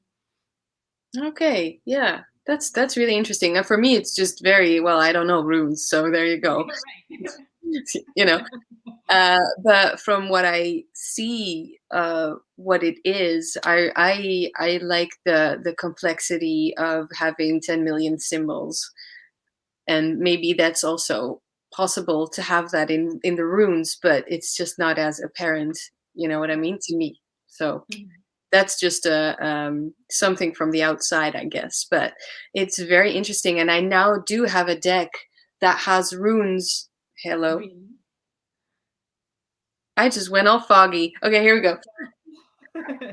I do have a deck that has runes in it, which is why also what I used for this thumbnail. Well, I can't find it now. Or hold on. Well, whatever. You'll just have to believe me and watch my videos. Yeah. I believe you. So next one. This is going to be interesting, I think. I'm really curious to hear your answer. Do you prefer tarot or oracle? Oh gosh. Good question. Is it to like have it read or to read? Oh, is that a difference for you? Well, explain. Elaborate. Well, I mean, I think if I'm like if I'm asking you questions, or if I'm asking someone else questions, I would prefer to ask the tarot over oracle. But if I am reading, be it for myself or for someone else, I prefer oracle because it's more intuitive, I Yeah. guess. Yeah, that makes sense of what you said. Cool. For me, it's always tarot. Always. No, I know. I wasn't even gonna ask.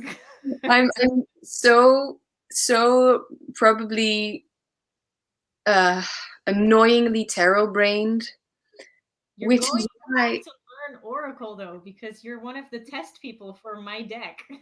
Oh yes, no, but I am. That was what I was going to say. I have a few videos, ideas, and all of that.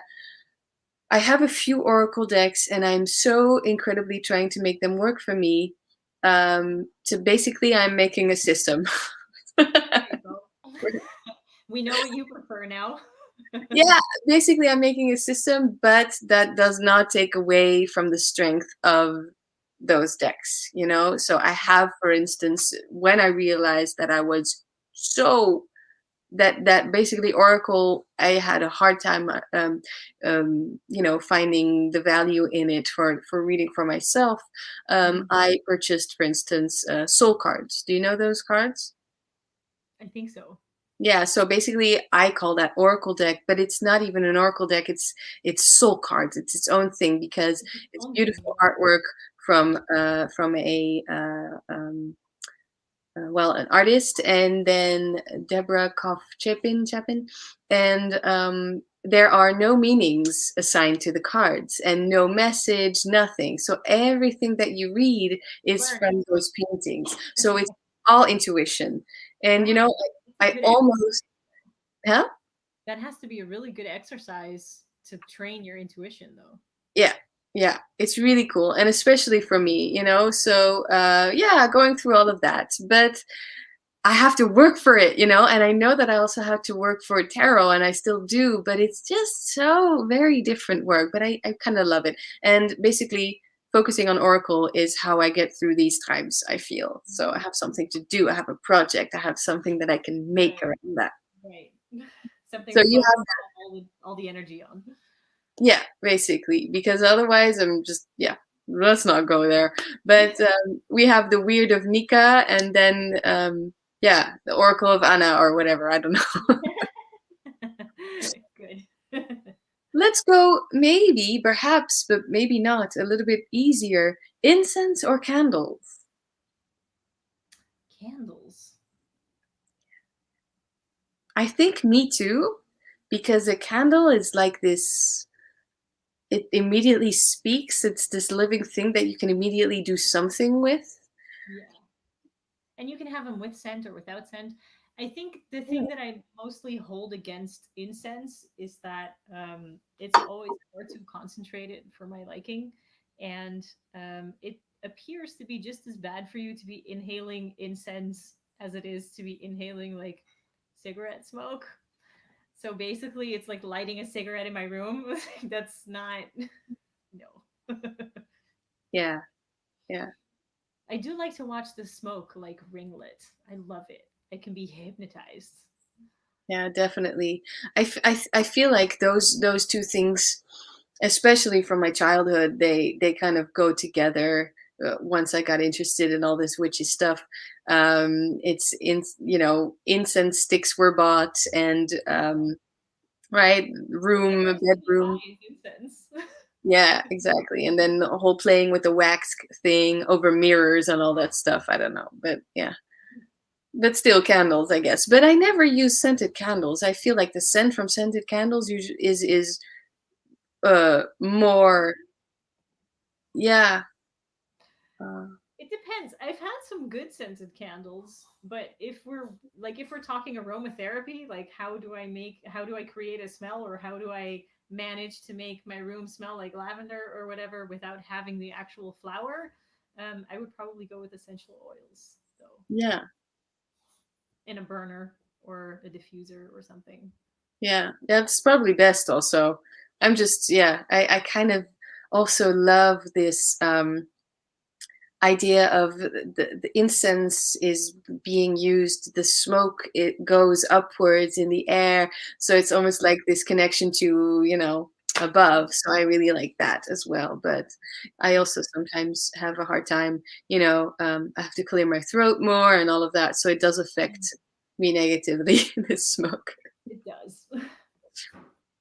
Okay, so this is an interesting one. I don't remember writing this down, but peace or revolution?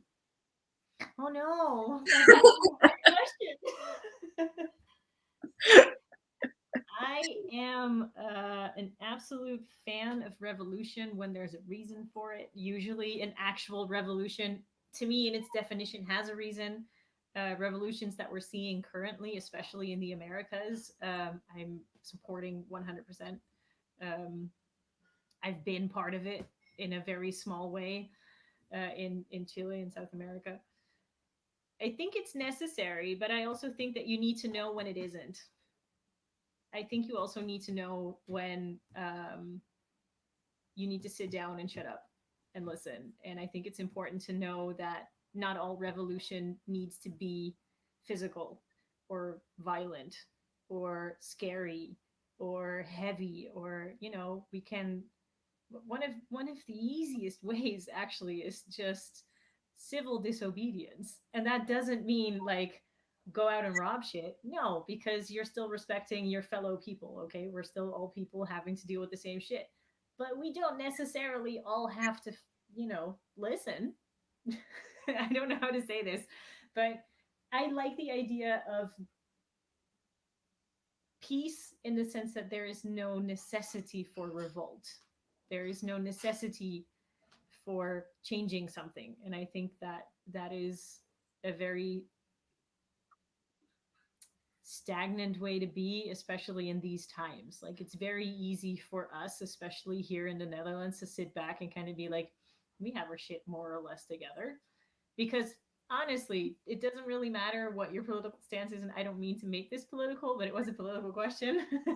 Yeah. The Netherlands has its shit fairly well together when it comes to quality of life. Like, there's a lot that is still outside of what I approve or what my ideals are. There's a lot that I don't agree with, but um, things are pretty fucking cozy here. Even with, like, you know, a bedtime clock imposed by the government. In Chile, there's like military out on the streets at some point with, guns and shit. And you're just, that's weird. Okay. Like, that's Yeah, that's a different, exactly. it's a different thing. It's a different thing. Believe me when I tell you it's a different thing. So peace is fantastic, and it's something that we always need to work towards, and it's always brains over bullets, 100%. But there has to be a point also, especially where we are today, where we find that, this pandemic actually has done a lot of good, in a sense that the same with nation leaders such as Trump. A lot of good that has come of it has been pulling back the curtain on all of the corruption, pulling back the curtain on all of the bad shit that goes down with it. Everyone shushes and like sweeps under the carpet, and no one needs to hear about. And you kind of go like, oh, well, these people have it all together. And no, they don't. They're just keeping it quiet. So I think it's a good thing that stuff comes to light because we've been living in relative peace, yes, but was it actual peace, or was it just lulled into contentment and I'm too tired to revolt? Yeah, basically, was it really peace or was I just asleep? And am I now trying to be? Yeah. So it's a beautiful answer, and you answered it so well, because it's a shitty question. I know that, but um, yeah, I think that peace, of course, peace is what we are going for, except that this is a human world and there will always be a need for a revolution somewhere, even if it's just within yourself, you know. So things cannot stay stagnant, things cannot stay the same, things are always moving. And I think that um, um, I cannot answer either. I am for peace or for revolution. But there is always something stirring, something that needs to be moved, needs to be, as you said, the curtain needs to be opened. And I just hope that you're right about this pandemic and all of the things that have happened last year, that they do actually you know make people awake and move and think for themselves, and that the curtain indeed is Oh, open, so yeah. that you have at least the option to always check in with yourself. Okay, hold on, this is the information that was given to me, what does it mean to me? Question everything. And I'm not just saying this about pandemic or whatever, I say this all the time about everything. Always, always. We have there's, I don't remember where I got it, but I used to use it a lot in my job in Chile. Is the saying that the most dangerous sentence ever in any language is, "This is how we've always done things." That's not good enough reason to not change it. It just isn't. It worked, and now we found out that it doesn't. But this is how we've always done things. Doesn't matter. We just found out that it don't work. Move on. Yeah, yeah, yeah, exactly, exactly. Yeah, and that's what I mean. Like, um, understanding that revolution is a thing, and that you can take a stance or be a part of something, or at least have your own values, even, I guess, without necessarily actively doing anything about it, as you said. This is just taking responsibility for who you are and what you think is right and what you think you need to do. And again, as we were saying earlier, accepting the possibility that you might be wrong and that that's not a permanent thing. Exactly. You always have to everything needs to move all the time, right? So, The only constant is change. yes, there we are, right back again. Right That's back exactly true. again. And also, just putting it out there because it's something that is hard to grasp the concept of, but um, you always have the option to change your mind. You can always change your mind about something. Talking about what we said in the very beginning when you talked about different cultures and all that stuff, that you can see something from a different perspective, and that how it changes your mind because now you know more and all of that, right? With new information, you have the right to change your mind. Of course, always. I mean, the sky changes colors constantly. Why can't you? The thing is that there has to be a reason. You can't just flow along and just, agree No. with it because it's easier. But you have every right to be wrong and you have every right to change your mind and to learn something. And that doesn't stop at a certain age either. Like, that's always a thing, or it Yeah. should be. Yeah, let's see if we keep this up, right? Because maybe throughout the years of our lives, we will become a little bit more rigid and stagnant, as in, I was right then, and so why is it not right now? How to change that. Hello. No, Yeah. who knows? Honestly, I'm always right. Like, ask anyone. It's like, I'm always right, you guys. Just no. Um I'm not even always left, so. I'm always the last one left. Oh. No, it's I don't know. I like Aaron Davis's comment here: active peace and peaceful revolution. I guess it's kind of like that. You can't. Uh, there's in philosophy. I hate that I know all these things and I can never give you guys an actual name of the thing that I'm talking about. I apologize, but there's a contradiction within philosophy that is about tolerance, and basically it's that the most tolerant society will only, like, a peaceful, correct, tolerant society can only exist if there is intolerance towards intolerance, which is basically the hate of hate, right? Like, you need to not allow intolerance, you need to be intolerant towards intolerance. And it's a whole thing that people apparently have been talking about for hundreds of years. Hmm. Yeah, I mean, I remember someone very close to me saying, "The only thing I don't tolerate is intolerance." Mhm. That's actually exactly what it's supposed to be, and that translates very well into, you know, are you accepting of the fact that people are always people, whether they're black or white or Asian, whether they're gay or straight or trans or non-binary or aromantic, or like all this, like we have this myriad of ways of being. And I often look at these arguments that are just going on, just these heated debates. And the only question I want to ask is the person that you are debating with right now human? Are they an actual person? Then shut the fuck up. They have the same rights that you do. That's kind of my thing. Like, I don't understand why I understand why we have all of these discussions, because all of this needs to come out and it needs to be, normalized, that we're not just one of two things in this world. Um, I Yeah, don't know. Are you human? You're human. Like, you deserve the same amount of respect that I hope people give me, like, I don't know you. You can lose respect, you can gain respect. All of that is true. But for starters, you're a person. I'm a person. Being a person is hard.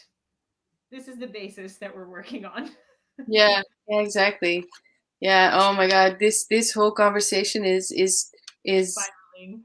it's good in itself, but then um, looking up heated arguments online is like torturing yourself, Nika. No, I don't look them up. It's just I come across them, and it's like, this is interesting because I'm learning something new. But also, I usually leave with the question of, but have you guys considered that you're each just a person? Like, Yeah, what do yeah. you? Okay. It's sad, sad, sad. So let's see. Okay, we had this major question, right? And it was mean, I know, but Okay. interesting nonetheless. So let's go back to a little bit maybe easier, I think. Journaling or meditating? What do you prefer? Oh, journaling. Oh, I guess. I mean, if you say meditating like as sitting down and closing your eyes and doing like the breathing thing, not for me. But I think you meditate as in you gain a meditative state in a myriad of ways. You can do it dancing, you can do it singing, you can do it writing, um, you can do it reading runes or tarot, um, painting. I think meditation should be I think if you take meditation as conscious meditating, sitting down, breathing, and going into that state, it's amazing. I hope someday maybe I will manage to learn how to do it. But currently, no.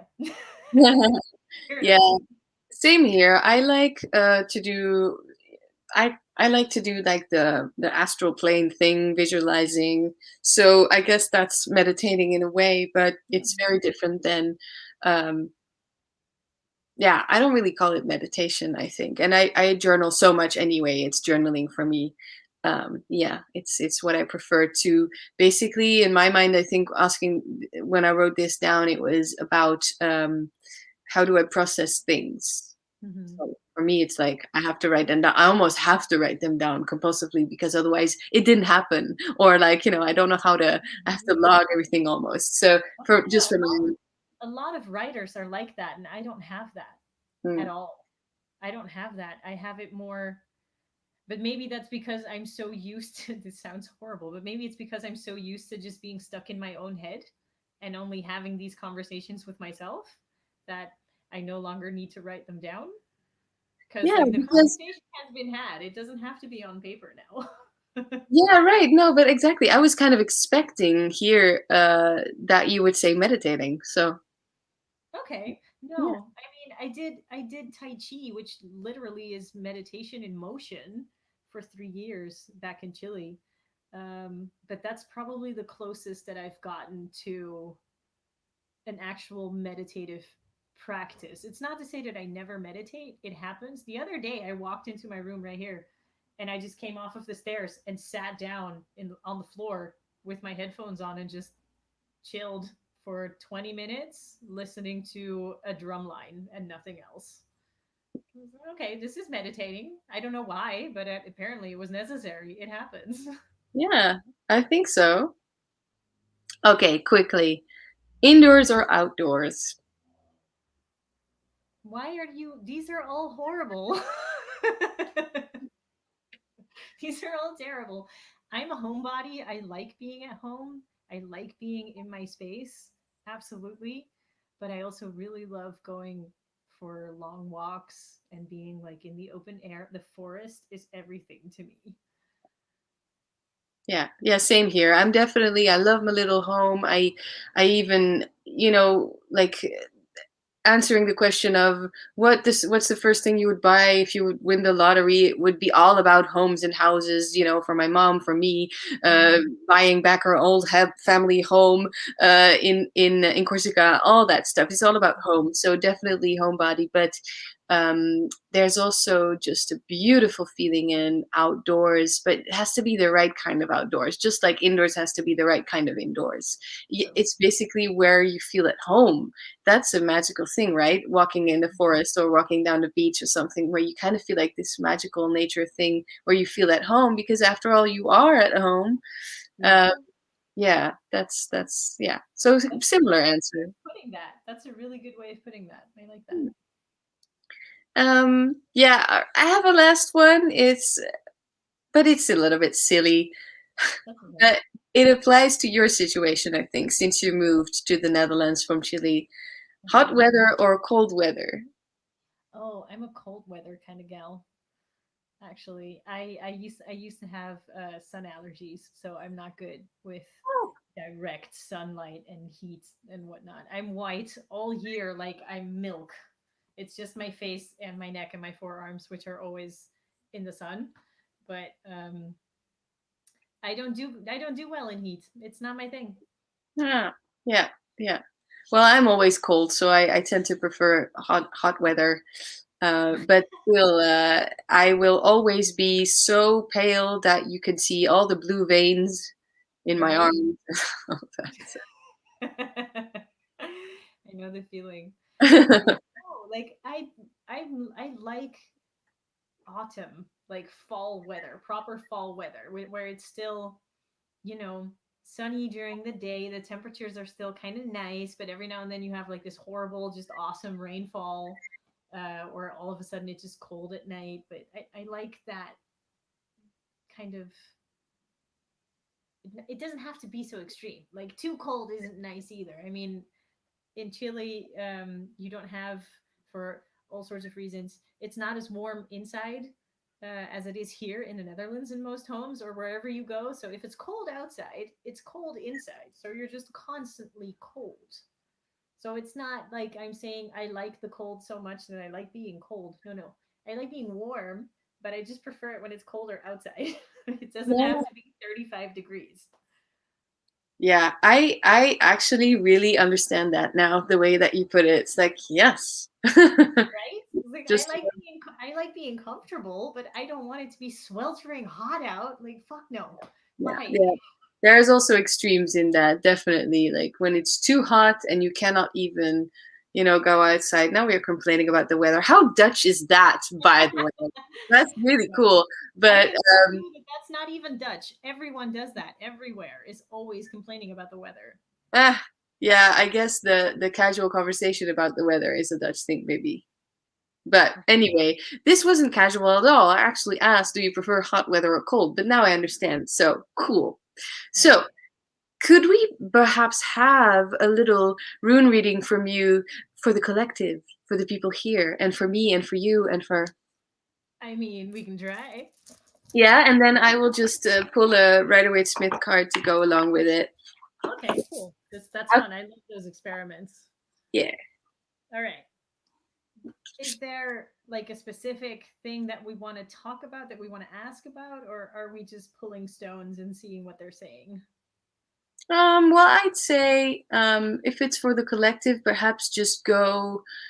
If you prefer to read with a question, then what can we, focus on, or what energies are on its way uh, in the coming month, or. Okay. Let's see. Let's see what they say.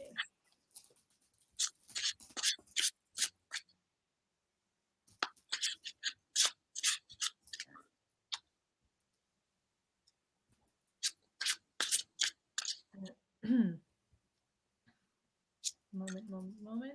And there we go.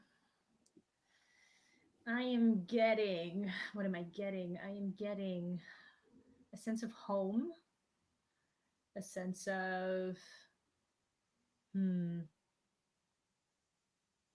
a sense of insecurity within that home, though. Like, is this still a point of belonging? I think that is the question, because it comes together with a transition, and it's just growth. I don't even think it's necessarily physical, as much as it is a sense of, or a taking stock of, am I still okay where I am? And the question comes from a certain insecurity of not being okay where we are, and it's just growth, basically. It looks like it might stagnate a little bit for now, but Yeah. that's what I'm getting. What are you getting? But that's interesting what you said in the beginning. It's about the home, but there is an insecurity in there. Oh. Yeah, there's like an insecurity of, but home is more uh non-physical meant, not necessarily home at home, as what we were just talking about. I like being at home. Yeah. More in the sense of self. Am I still okay where I am? Am I home? And if I feel comfortable here, why is there now a sense of perhaps not being as comfortable, or perhaps I shouldn't be as comfortable? um, just a shift. There's a shift coming within that feeling of being at home, and it feels insecure, and it's the insecurity that makes it stagnant. But if you meet it with the idea of growth, with the idea of this fluctuating change that we're constantly in, it doesn't have to stagnate. There's no reason for it to become um, a pausing factor. It doesn't have to stop you on your way. Yeah. It's just a garnering sense of, is this still okay? Am I still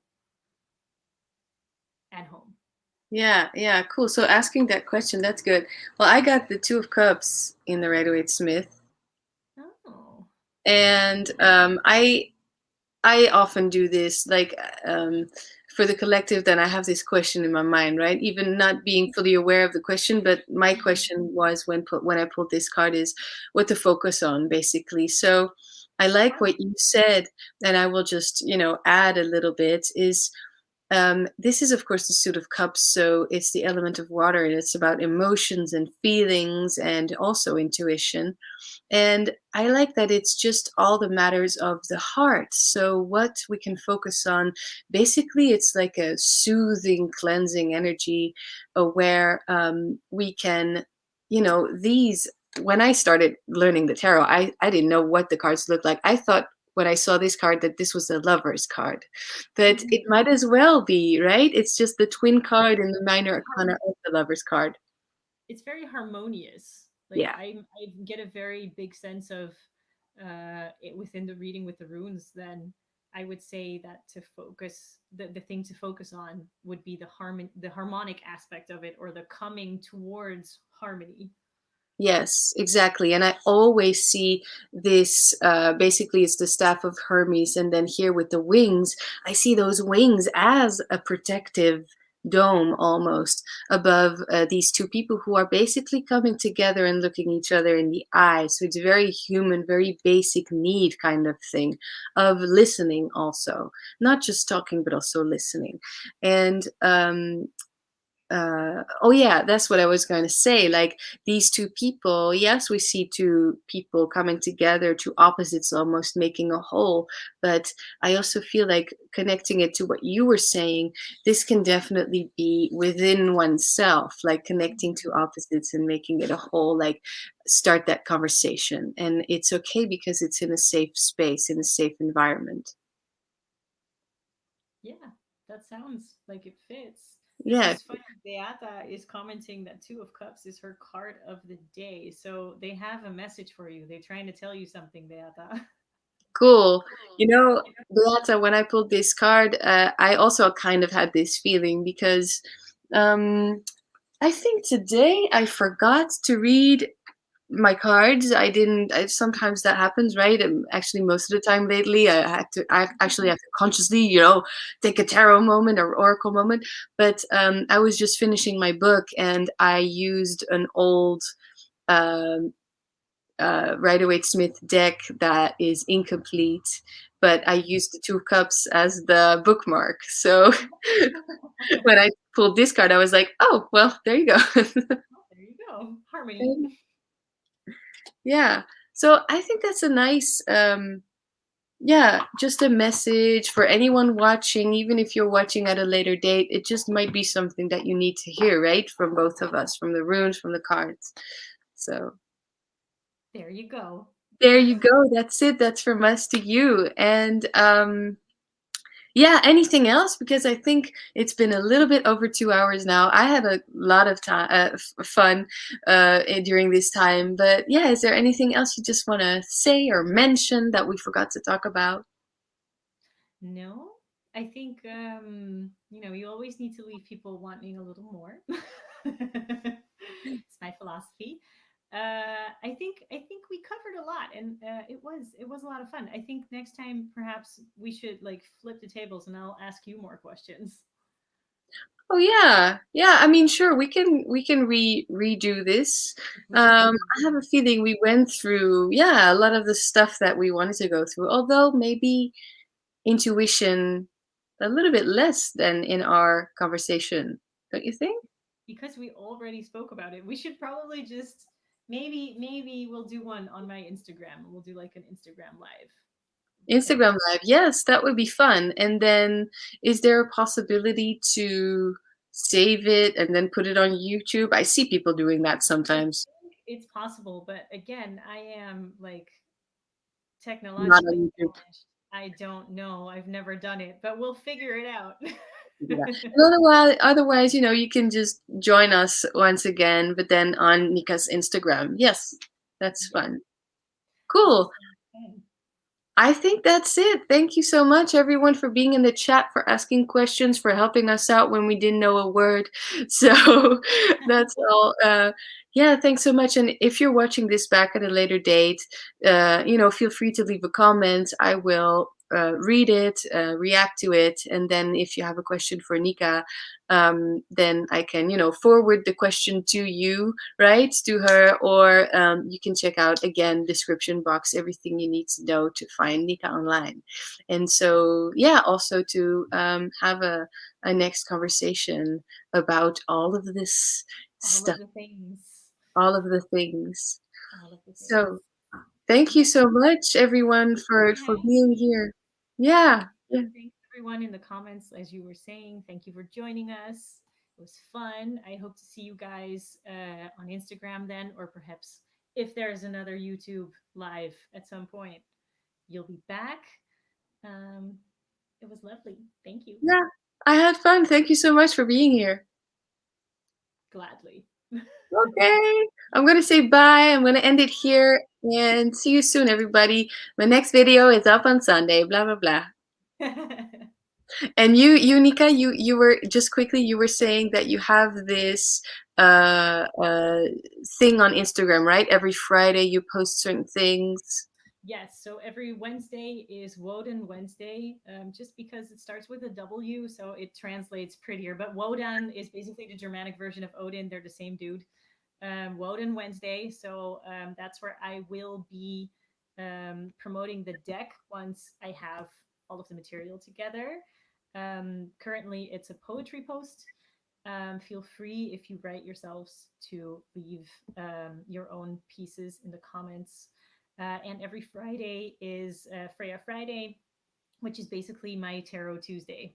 It's just like a little conversation that I have with the energy of Freya, and then sort of whip out into the world for people to connect with if they feel like it. And then those are like my 2 days that I post, definitely. And all the rest in between is just for fun. Yes, cool. Well, that's good to know. All right. So Right. thanks everyone. Bye, everybody. Bye.